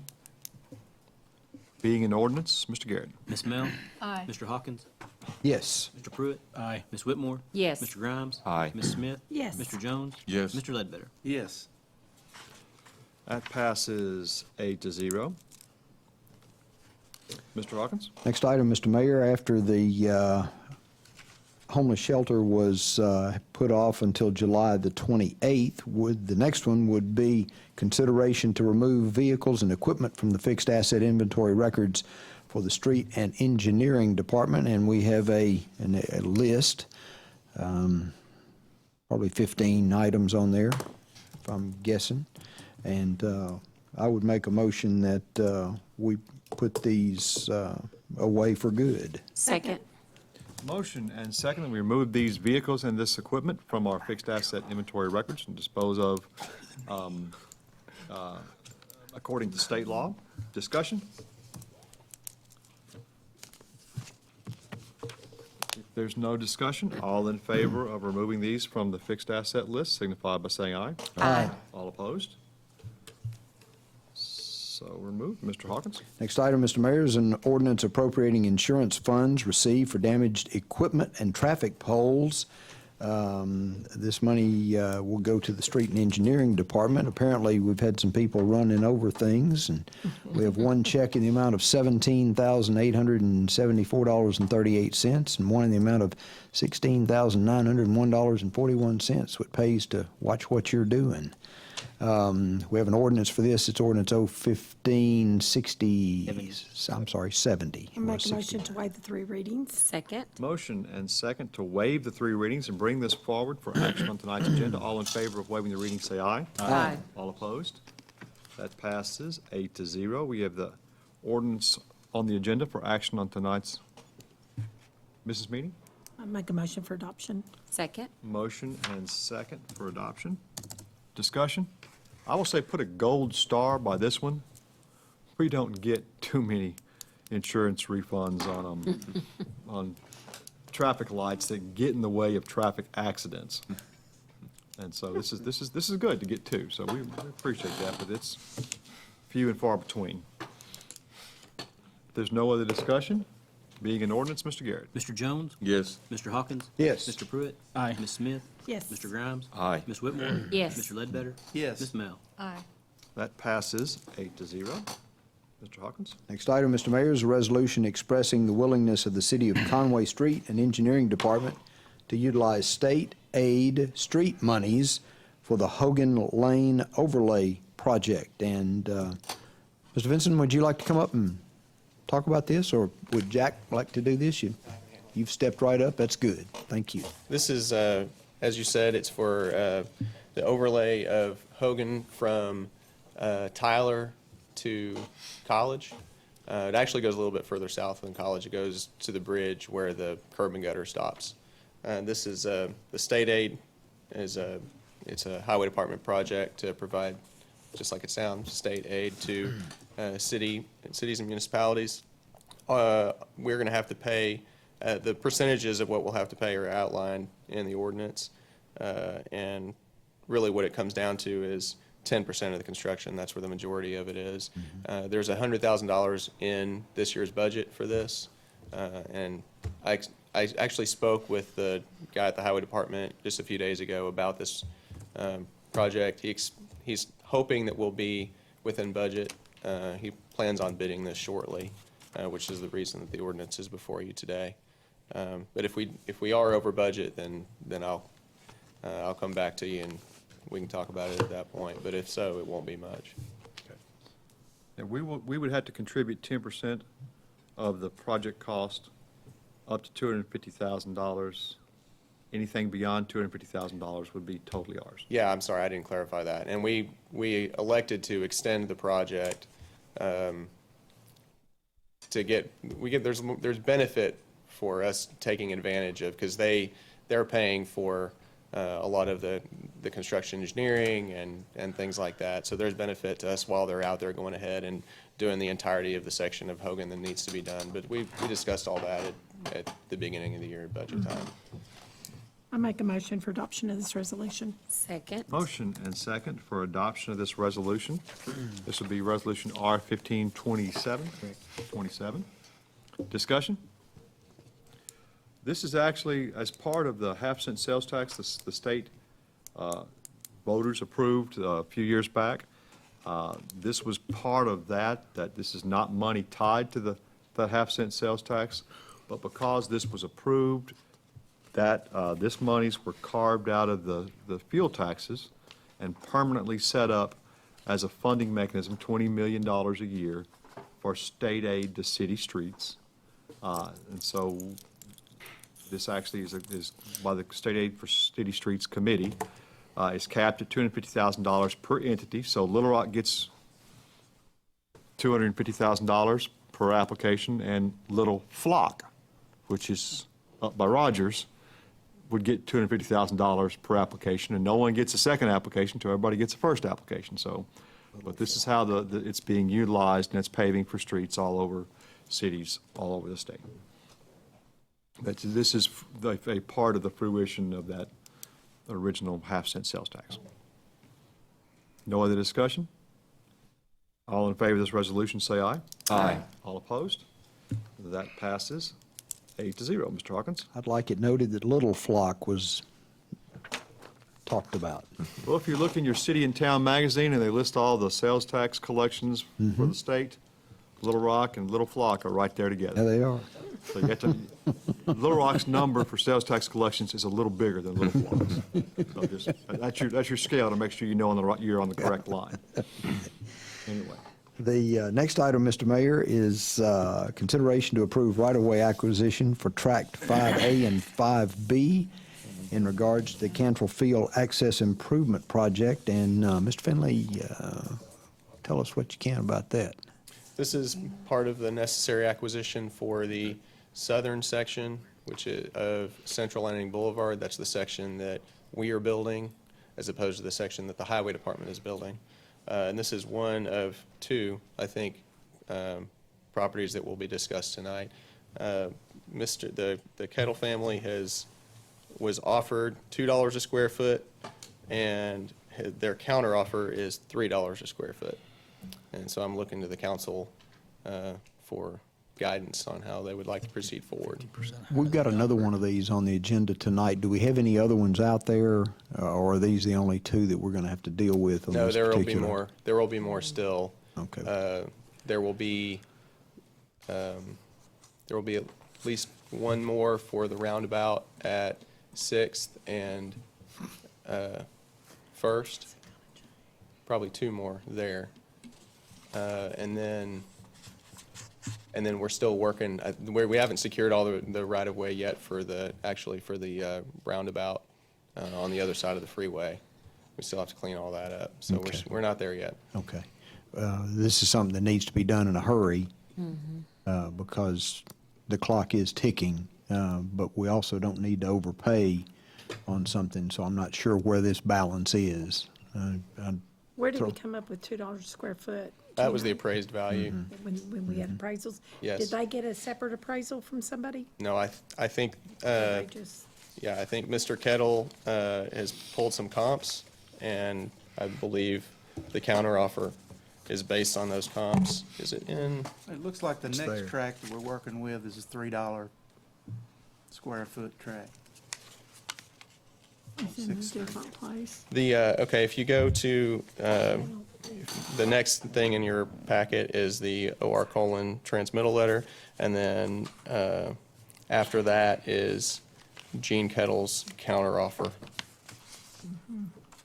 Are you talking about the Weekland, the next item on the agenda, the A10 versus A9, Mark? Yes. Okay, yeah. And it's, I think their fair market appraisal is at $250 from our appraisal service, and they've requested compensation at that next tract of land at $3.15 a square foot. So both counteroffers are in the ballpark with each other. Could we maybe split the difference in our 2 and their 3 and come up with about 250? It's totally up to you. How long will it take us if we make a counteroffer, and can we put a time limit on the time that they have to respond to us? Can I defer to you on that?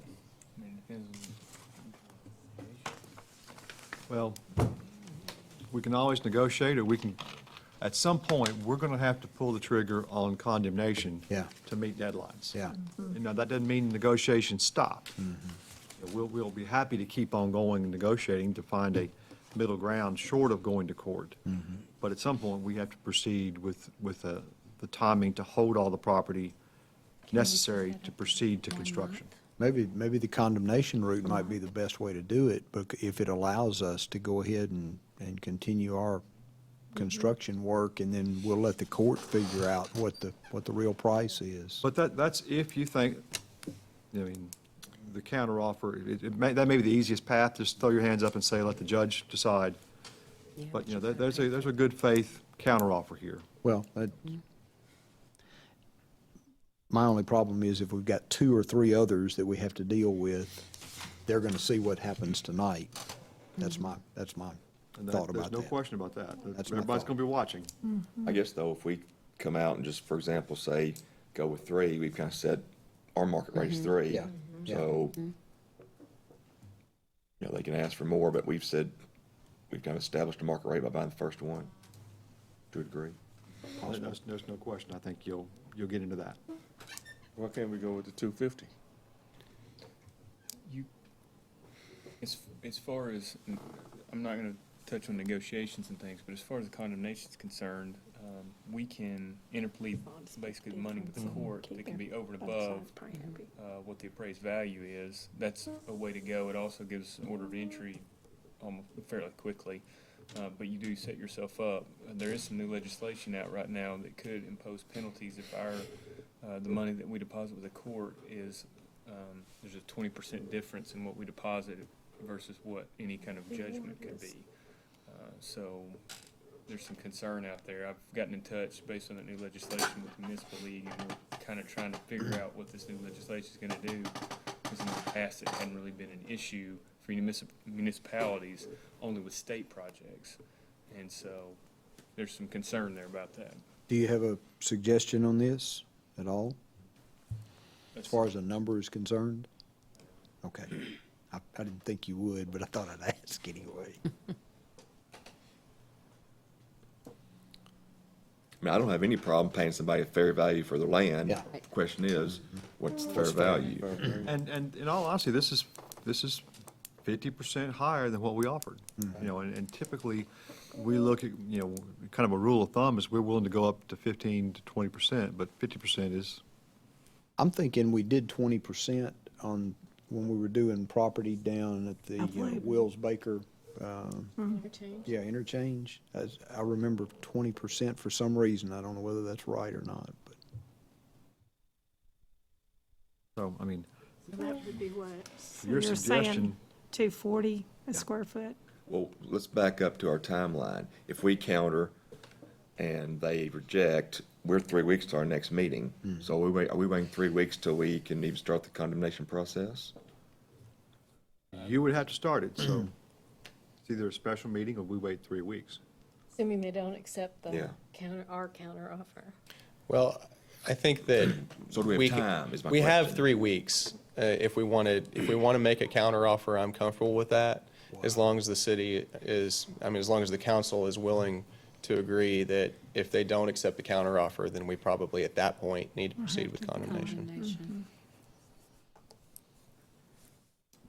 Now, when you say we have 3 weeks, is that because we can be doing other work instead of this, or we're not just sitting doing nothing for 3 weeks, right? No, we've got a little more than 3 weeks if we need to, but the reason I don't want to take longer than that is because we then need to start, if we do end up going to condemnation, we need to allow time for Chuck's office to. Yeah, he can't do 10 at one time. Exactly. How long would that take you to do, Chuck, if we send it to condemnation? What would that, will take you a week, additional week to do that, or longer? I'll editorialize real quick here. He needs some help. Yeah. Okay, we'll just say that he has 2 people doing legal work. He needs more than that, but I'll let him answer your question, but I'm going to editorialize while I have a chance. So, Yes. I can turn, it obviously depends on how many we've got, but we could, if I dedicated all my time to that, I could get it done in a week. We're going to have these 2 properties and then probably 2 more properties that are similar to this. And I would hope that the rest of the properties, and I know everything on the other side of the freeway. So as a matter of fact, one of those has already gone to condemnation. Yeah. And Roller McNutt, I think we're going to be able to come to an agreement on. We're not going to pay them what they want. You do or don't? I do. I believe we will be. Make a motion to do that. And so we're potentially, if we go down this path, potentially looking at 4 or 5 properties. I make a motion that we offer them $2.50 a square foot for the right of way instead of the $2 and not their $3. I'll second that. That's a little more than 20%, but not a lot. 125%. I'll second that. Okay, there's a motion and second. And we have history that we can go back to say, here's why. Right. Can we go ahead and attach language saying if they reject it, we can start condemnation immediately? Yes. I suggest that. That's okay with the second. Yeah. That's okay with the Okay, motion. we'll consider that part of the motion. Now, you need something more that's official, do you not? A resolution or an ordinance? I think that we just approved it by, Voice vote's fine? we did by ordinance last time. Okay. So we may still have to do it, but that, we can express our intention, but we still have to do it by ordinance, I think. If Finley, we how long match will last that time. We can double check that. Yeah, if they want to go What? ahead and do Get a it counter early, to them. and then if we need more, then I can come back. I know the guy. I can call him tomorrow. Right away. Hey, how long will it take for you to get that in ordinance form? That'd be fairly easy, I'm gonna guess. But the reason I'm saying, we gotta come back on a meeting anyway, you said about this, is that right? About the Spirit Home thing? No? We're through with Okay. it. All right. I'll put it on that calendar. Or you can call him tomorrow and tell him. He may end up taking it and it's gonna be fine. Yeah. Well, but if you want to go ahead, I think with the, Mayor, I was just discussing, go ahead and orally, my Right. taking action if the If that counter, our doesn't- counter is rejected. If I determine that we need more, we may have to wait, but at least we've got the oral approval. Okay. If I think I can move forward with that. I move that with my motion, my original motion. Okay, that if it's not accepted, we proceed towards condemnation. It's okay You've with the already second. seconded, yeah. Good with the second. Okay, just for sake of expediting, do you want to do the same thing with the next property? Yes. Are they, yeah. It's basically, Same you're thing. doing it at 125% of the appraised value with this property. And if you get to 125% of the appraised value, you're offering 3.125 per square foot versus the counter offer of 3.15. 125 versus 1.5. follow that on the next property.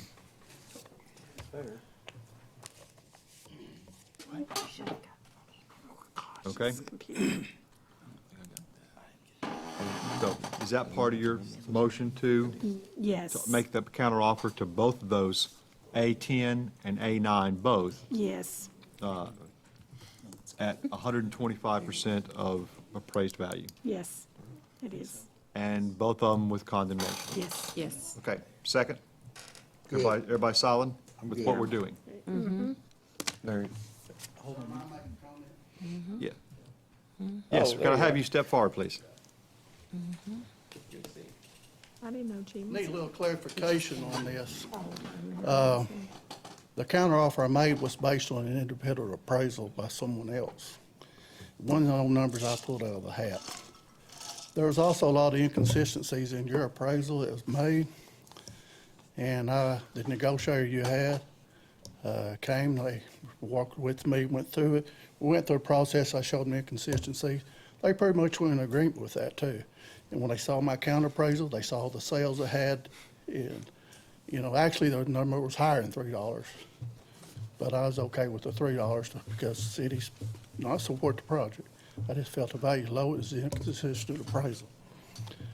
So that's for the reason, that's how I came with my numbers. And, you know, I didn't come at the first, I saw you on TV talking about this. The acquisition person who, they sent me an email indicating this was being recommended for approval. Not that it was being discussed, challenged, difference of 2 to 3. Give me an indication they were accepting this, because that also has to go through review appraiser, so I had to take it understanding. They reviewed it, they concurred, and they's making this as a recommendation, not that they offer. The reference you made to Act 1101, yeah, when these go condemnations, your appraisal's out, you're gonna be responsible for the attorney fees and stuff like that. And I was trying to make based on an appraisal that was made by someone independent, and this is where my offer was made to you. So I just want to clarify that information so you're making a good decision. Thank you, sir. That's all I Finley, have to do we have Do we have a, a copy of that, yeah, do we have a copy? of your independent appraisal? I have the comps that you gave us. Did you get an appraisal as well? Or are you talking That was all the package your negotiator. I gave that to her, Okay. and I would assume she would have given all that to y'all. Who did you hire? Tammy Green. Okay. We got the And comps, she does but this not type an of work. appraisal. No, I there's no was- appraisal. I was unaware that he'd hired an appraisal, Yes. or an appraiser. And it has all the sales to back up all the numbers and everything. We have We have part the of that. apparently. comps, yeah, we just don't have the actual appraisal. Yeah. Could we get a copy of that, Mr. Kettle? Pardon? Could we get a copy of that? Yeah, I don't have it with me. Okay. But, you know, I can provide it to Mr. Finley to have to the council at a later time, yeah, That'd be great. okay. That'd be good. But that's just one clarification, because obviously I was hearing things, this ain't the way I was being led and things going down. Sure. And you needed to hear the full story. And I Thank think that you. we've had a transition in agents working for us, Yeah, too. we did. Yes, and I dealt with 2 Arcola people, but the last one I dealt with was your last hire person, so. Very good. Thank you. can I ask for a clarification on something real quick? Did he, I'm sorry, you may need to answer this. Did you say, and Finley may answer this, did you say that the appraiser we hired told you that they ended up using comps that weren't really any good? No, your negotiator saw the inconsistencies I was showing. There was also in the appraisals, there was like trees, crepe myrtle bushes. I didn't contest the value he was offering, but his numbers were just way off. Okay. And as I pointed out to your negotiator, I said, obviously your appraiser, you know, this speaks up why his value's too low. He said he can't count the number of trees he's having out here to give the values on. Okay, A lot thank of you. inconsistencies in his appraisal.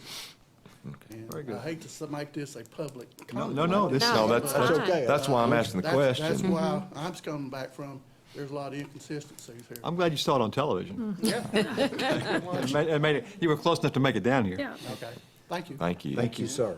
I think in light of this, one thing that we did have, if you'll remember back on our Wills Baker Parkway discussions, we had the negotiator here. Yeah, we Yes, did. we going through did. here. So I'm going to suggest we pull the request. If we have 3 weeks, we pulled the motion on the second, and we get the negotiator here, because we have been in transition between one and the other, and we get the other appraisal, and we get a Well, we can compare. more in-depth discussion on this. I'm not blaming you, it's just, I think O.R. Colon, if we're hiring them to represent us, they should be here and representing us. That's fine. On this That's deal. fine. I think, just to clarify, O.R. Colon is basically a negotiator. We hire them to do all the property negotiation. They are not the appraisal service. They hire an appraisal service. So it sounds like what he's saying is that when he spoke with our representative from O.R. Colon, that they saw some of the inconsistencies that his appraiser was pointing out. And if this was more of a negotiated agreement with our representative from O.R. Colon versus a counteroffer solely from Mr. Kettle, the negotiator needs to be here and say that themselves. So, I would ask, because you do have administrative adjustments you can make in your negotiation. Are we gonna do the same on that? Well, if it would, yeah, I guess if we're gonna wait till the next meeting, then we could be prepared. If we could be prepared to go to condemnation at that meeting, if we can't come to a shake hands I agreement. think Mr. Kettle understands that we have to proceed, and we can settle out. Okay. Yeah. All It's right. like the old guy, tackle the backfield, pick out the one that has the ball, Yeah. At some point, we got to proceed with this. But I think, what he's pointed out is enough question mark in our minds. I that agree. We need to pause and just say, let's get our guy here and, or Yeah, I or think that's person here prudent. and No say problem. that. Okay? Okay. Do we need Make for a the motion next to one? rescind. No, that's it, you just withdraw yours, so you have to do. Yeah. Okay? And I think we can hold this in committee until this one, A9. I think A10 is close enough, we might be able to make a counteroffer there. That's in the realm of what you thought. Okay? I make a motion to hold A9. in committee till the next meeting. Second. Motion and second to hold A9 in committee till the next meeting. Any other discussion? If not, all in favor of holding this committee to the next meeting and getting O.R. Colon, our negotiator, here to discuss this with us, all in favor of that, say aye. Aye. All opposed? That passes 8-0. And the next item, A10, Mr. Hawkins, is the Weaklands tract of land. Mr. Vincent, I'll just, And that's, their counteroffer is just above the 125% of appraised value. So if this council wanted to go on and offer 125% of appraised value, since that was the number you were kind of settling on, then you can get very close to their counteroffer and cover the vast majority of the distance between the two prices There. that you want to continue to do. I'd move that we do that. Second. Motion and second.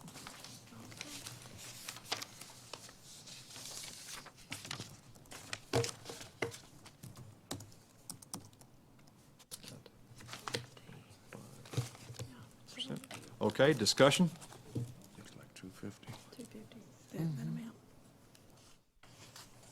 If there's no other discussion, at making a counteroffer to the Weaklands on track 26 for the Central Landing Boulevard at 125%, which should take the per square foot price up to about $3.125 per square foot. All in favor of that counteroffer, signify by saying aye. Aye. All opposed?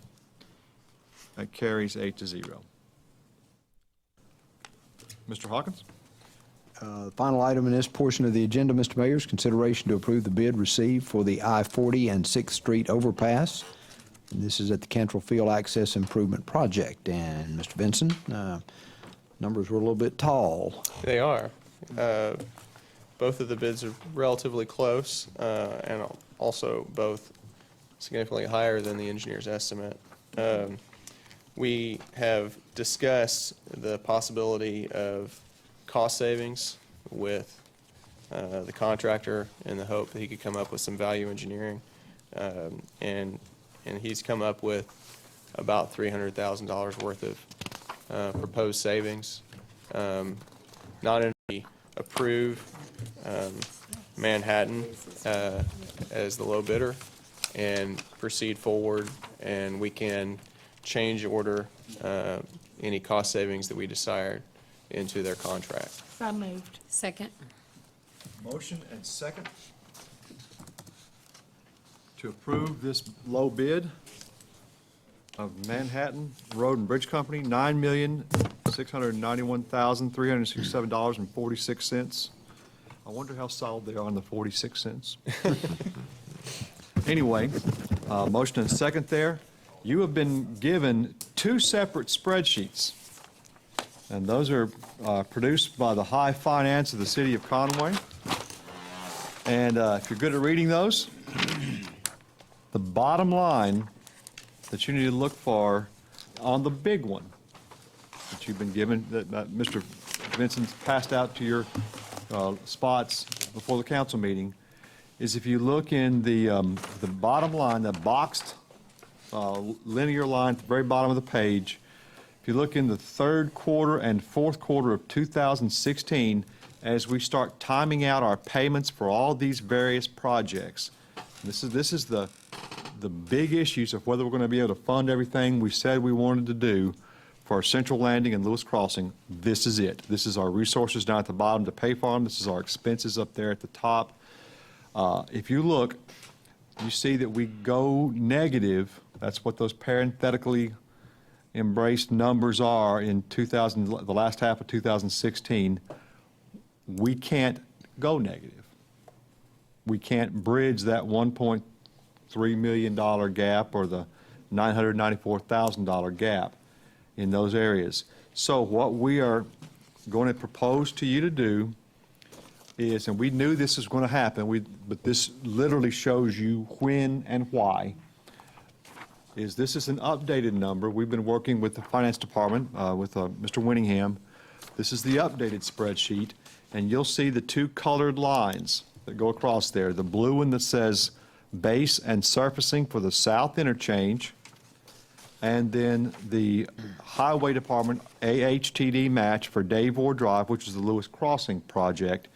You'll see those have been changed from the larger spreadsheet to where they're now proposed to be 5-year financed. Okay, we always knew that was something we were probably going to have to do. And if you'll look at those same bottom line numbers, that we're now substantially to the positive, okay? Because it spreads out those costs in later years. So that's what we're showing you to do. We still have that wiggle room, that bottom line. If we stay positive there, we can still see and realize some cost overruns and absorb that just by doing this, okay? Well, obviously, we're eating into our estimate, into our spreadsheet by accepting that, but this is probably the biggest, most expensive piece that we've got. The other issue that we have that's concerning is the pieces that are more, that involve the State Highway Department. The Oak Street, Central Landing Boulevard, which is the northern section of the north-south road that leads from Oak Street to the old airport site, and then the Lewis Crossing property. The other projects are ours, and we can tweak those and alter those if necessary. But the ones we're dealing with the State Highway Department, we have less flexibility on. So we're still not in the clear yet. You will also notice down here in the, it's under revenue at the very bottom, section B, AHTD sales tax. We have been saying 900,000. It's closing in closer to $1 million now. That is the 2014 number. We have not plugged the 2015 number into this yet. We're not releasing it for maintenance and may not be able to this year. But that 2015 number is what we said we would like to start using that every year for enhanced street maintenance on regular city streets.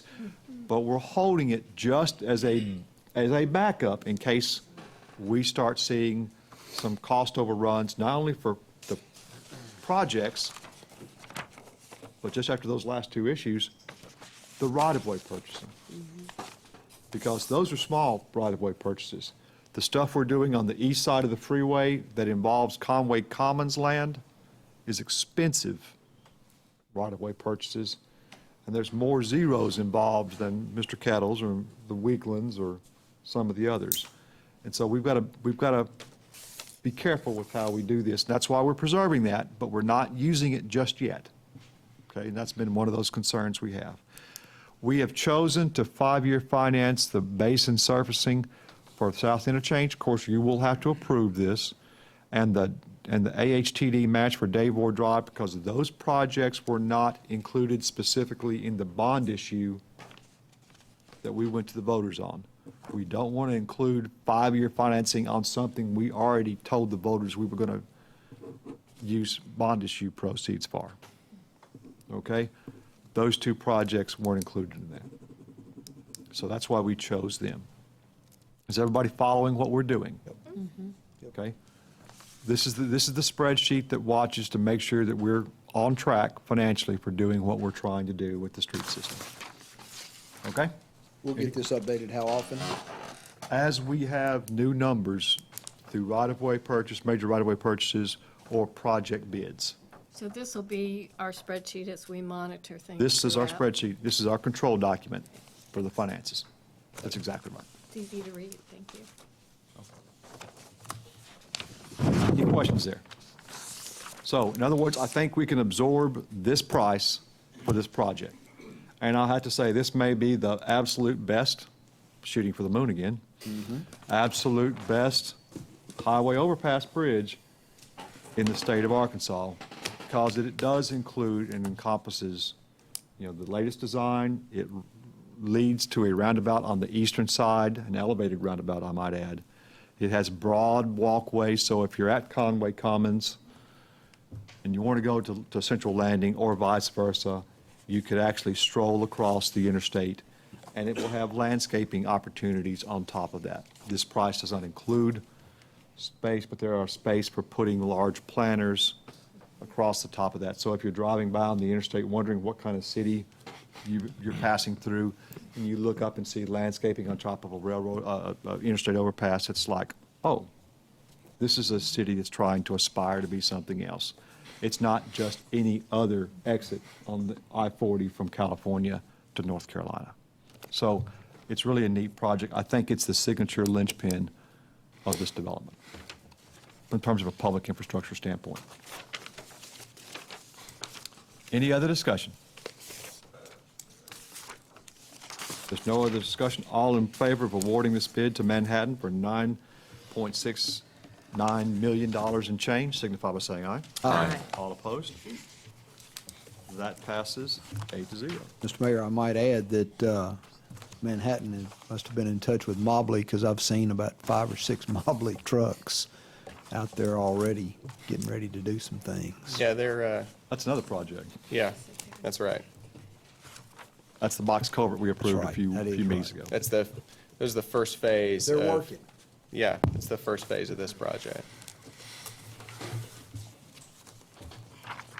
Before I sit down, I'm going to wish my wife a happy anniversary. Love you, baby. Good luck. Wait a minute, I thought y'all lived in Maumelle. I'm going to eat in Conway. Yeah, well, that's true. Okay, thank you, Mr. Hawkins. Yes, indeed. Thank you, sir. Next item is an ordinance appropriating funds for a CDL driver position with the Conway Sanitation Department. Mr. Bell is approaching the microphone to speak to us on this issue.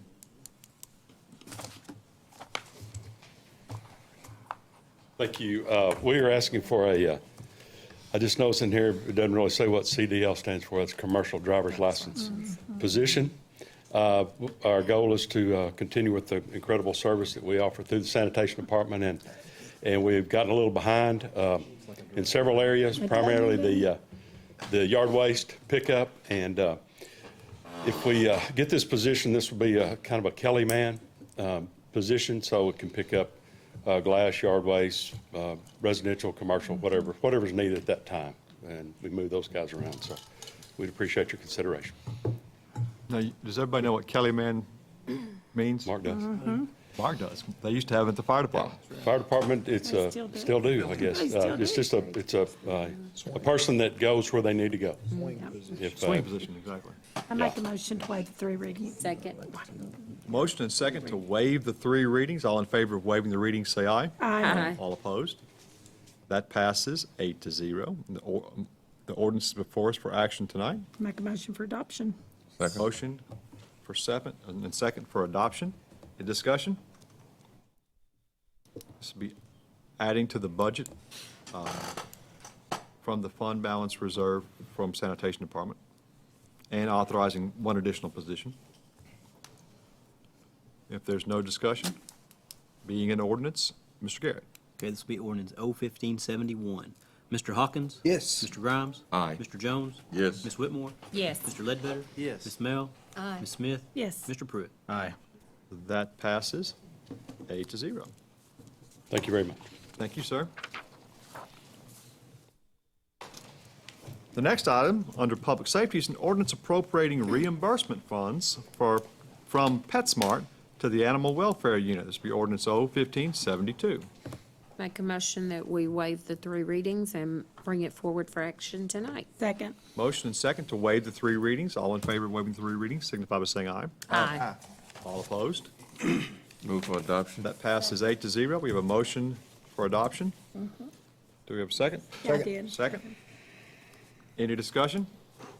Chief's here. Ask him a question if you want to. Pretty cut and dry. If not, It's just, no other discussion? Mr. Garrett. Mr. Ledbetter?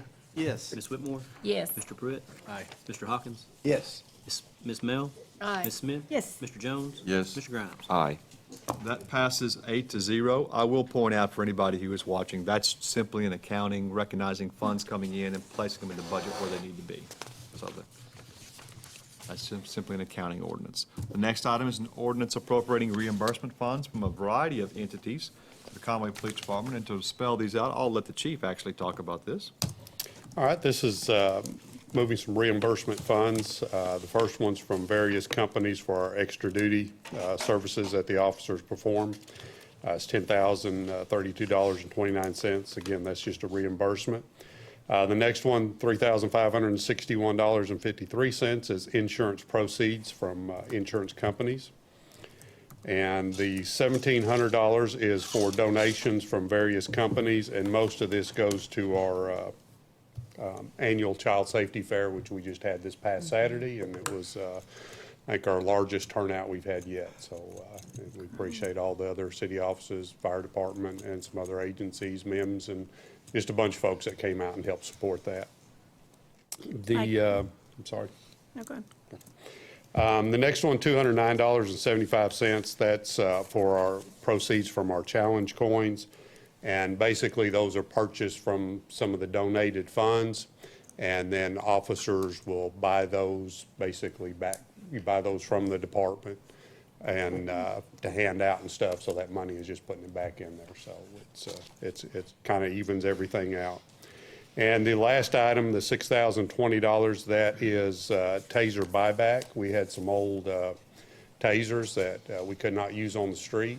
They were actually in a cardboard box in a closet, and our training officer found a company that actually purchased those from us, and we'll refurbish them and use them. So we got $6,000 from that. That'll go, we're asking to go back into our weapons ammunition account to fund additional tasers and so forth. Make a motion, we waive the 3 readings. Second. Motion and second that we waive the 3 readings and bring it forward for action on tonight's agenda. All in favor of waiving the reading, say aye. Aye. All opposed? That passes 8-0. Make a motion for the adoption of the ordinance. Second. Motion and second for the adoption of the ordinance. Discussion? Again, this is purely accounting, recognizing these revenues and plugging them in back into our budget, where the expense was first made in most of these occasions. If there's no other discussion, being an ordinance, Mr. Garrett. Mr. Hawkins? Yes. Mr. Grimes? Aye. Mr. Pruitt? Aye. Ms. Smith? Yes. Mr. Ledbetter? Yes. Mr. Jones? Yes. Ms. Whitmore? Yes. Ms. Mel? Aye. That passes 8-0.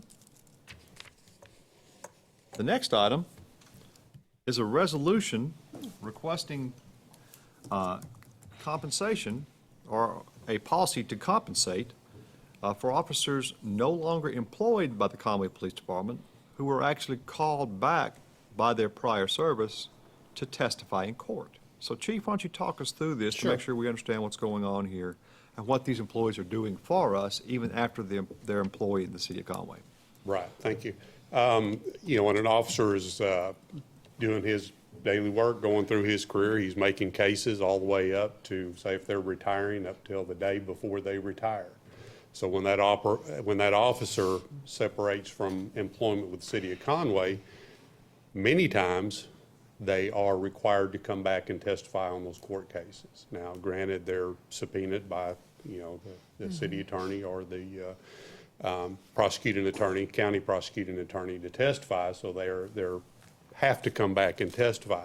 But they're still testifying on work that they did while they were employed for the city of Conway and as a police officer. Did some research and found that some other cities are doing what I'm asking to do, and that is that we pay them for their time. I don't know of any other profession where when you retire or you resign or you're terminated from employment that you're required to come back and work for so many hours and not get compensated for it. We're asking to be able to pay them at their last hourly rate that they were employed while they're testifying in court. And we don't think there's going to be any requirement for any additional funds because, as y'all know, if somebody leaves employment, we will have a vacancy for a while because we do not hire an officer until a week before they're ready to go to the academy or before an academy class is open.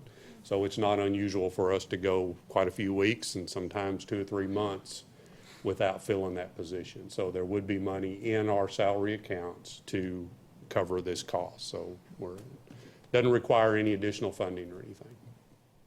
It's one of those questions that actually when the chief brought this to me, it's like, okay, this is a no-brainer. I've never even thought about this. This is only just and fair to those employees.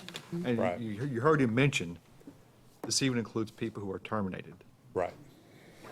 And that's just, it's mind-boggling that we didn't already do this. And I commend the chief for bringing this forward, for let us rectify what we should have been doing all along. Well, and as the district court prosecutor, we can subpoena these people and they have to show up. Or there's penalties for them if we can show that they had proper service. However, they're in a lot better mood. And especially if they're an employee that's been terminated.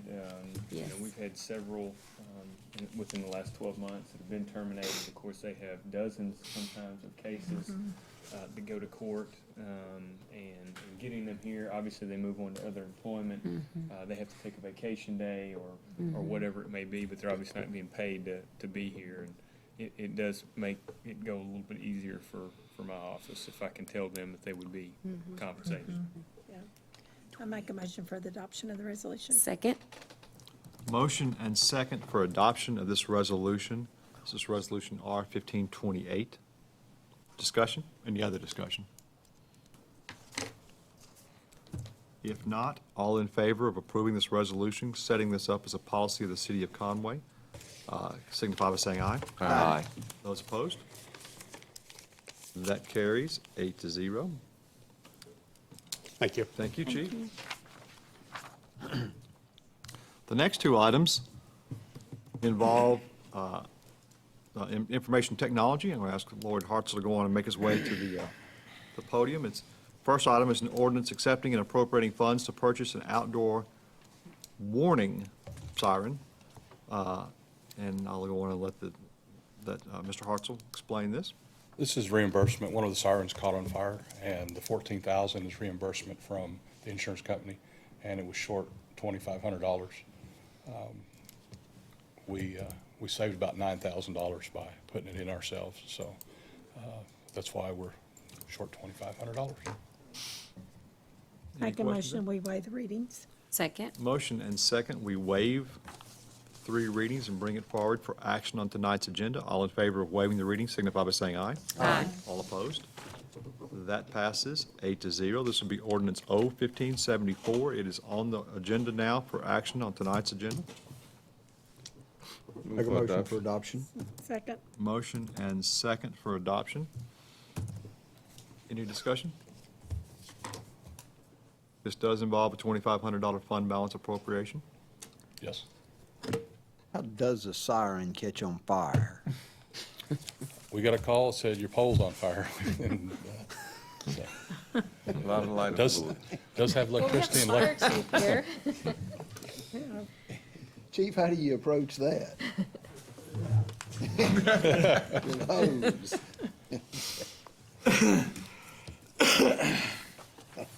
If there's no other discussion, Mr. Garrett.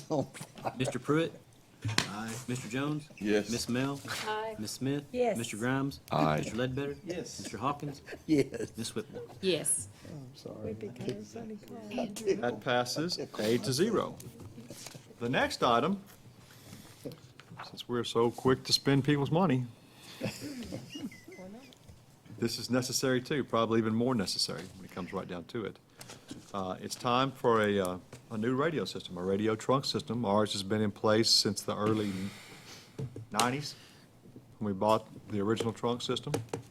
And we've added on resources to it, but the trunk system, the backbone for all our radio communications for police and fire and a number of other entities in and around the city of Conway, is this trunk system that's aging out, as you've already heard. So Chief, Mr. Hartzell, why don't you go on and talk us through what we're doing here? we've developed an RFP. This started probably around 2012 when we started talking about it, and so it just progressively got worse.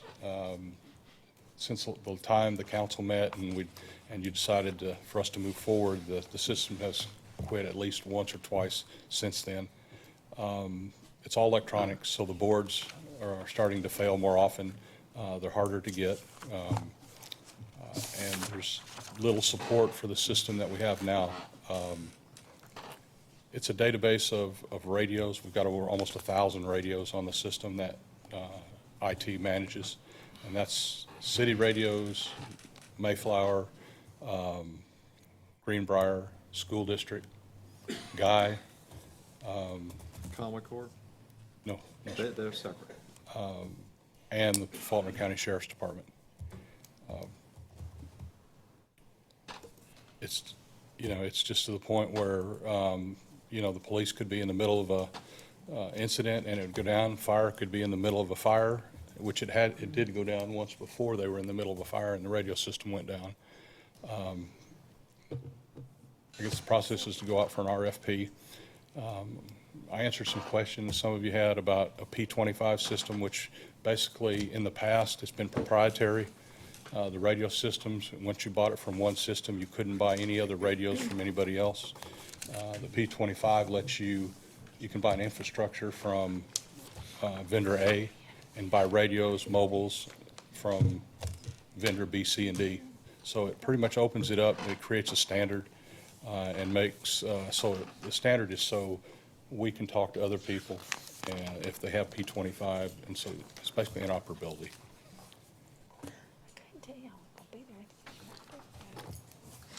The total price that we can expect potentially for replacing this system? $3.2 million. 3.2 million, okay? What we will be bringing to you is, as we go out for the RFP, we can refinance one of the bond issues associated with the Meadows Technology Park and the Hewlett-Packard project and cover, depending on how much, we use of our franchise fee revenue, cover, I think, $2.3 million up to possibly $2.7 million. The rest of it will probably have to be bridged with the general fund. So that cash amount you saw in general fund, it's critical for that. We could probably get, argue for some supplement from the sanitation department because they're on the radios too. But, reasonably that would be limited. So our bond issue can but that's a council vote, it's not a public vote, but the city council can put that in place, can get us most of the way there, but it won't get us entirely there. So that's to give you some idea of how we could possibly fund it, but it's going to be a big expense, and it's a necessary expense. Mr. Mayor, there was some notes about cost sharing in the future. Can the cost sharing be in the upfront capital part with a guaranteed of some sort of reduced use fee later, or? We could ask. There's nothing that mandates that they have to participate that way, but we could ask. That could be one of those ongoing discussions until we come down to the moment we have to pay for it. Right. And actually contract with a winning bidder. But I think the day of us providing free service for everybody, whether it's upfront right, capital or upfront. ongoing operating, Or some combination. needs to be over. Yeah. Have we or can we contact these other users about that so they know this is coming? I think the chief has already laid the groundwork for Okay. that. And I don't want to surprise them with You want to all of a sudden. But just that we've already started some of Okay. those conversations. Okay, great. Yeah, Thank and you. We'll keep moving Great. forward on that and try to get everybody working together to come up with a good solution. Thank you. But in all honesty, there's a lick log here, and we haven't gathered everybody around it just yet. And they've got to come to it. Yeah. And it may take some hard action on our part to let them know the urgency of why not just keep on skating the way they're skating. Yeah. Well, obviously, when we replace our system and they're not on it, they're not on it until they pony up. So that's the, Okay, and that's I mean, that's, fair, but yeah, that means somebody's either in or out, and out is an option. yeah, oh, yeah. Yeah, they can opt out, but they need to have fair warning about all of it. Absolutely. Well, it's not set that way. Absolutely. The question in front of you, though, is to go on and proceed with the RFP. And I do think that it's appropriate time. So we have a motion. Is there a second? Second. Motion and second. Yeah. Any discussion? Again, any other discussion? No other discussion? All in favor of proceeding with the request for proposals for a new radio trunk system for the city of Conway et al.? Signify by saying aye. Aye. All opposed? That passes 8-0. Thank you, sir. One last item for you, to your consideration. I ask you to suspend the rules to consider an ordinance preventing loud and unnecessary noise, prohibiting the practice of engine compression braking, jake braking is what you might know this as, in the city of Conway. What the heck is that? And this is something that the city What is attorney that? has brought forward for you. What is Jake breaking? You hear it. I know way more about it than I might hear it, but I might You hear hear it. it when they're Okay. coming around So the moved. interstate? Like the Thank you. bass? Motion and second to suspend the rules. Second. To add this forward. All in favor of suspending the rules to discuss this, signify by saying aye. Aye. All opposed? No. No. That passes. Can't wait till the next agenda. That passes 6-2. Give us a chance to So let's read have it. a show of hands. All in favor of approving this, suspending suspension of the rules, say, raise your hand. I guess we can wait. So is that 1, 2? Three. For suspending the rules. All opposed?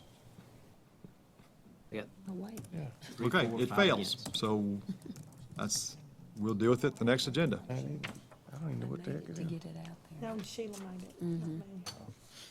I didn't even know what it was. Okay. We have no more items. Move we adjourn? All in favor? We stand adjourned.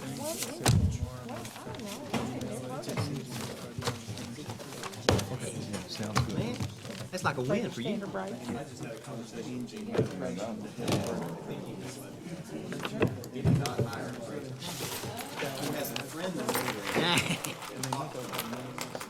I like it.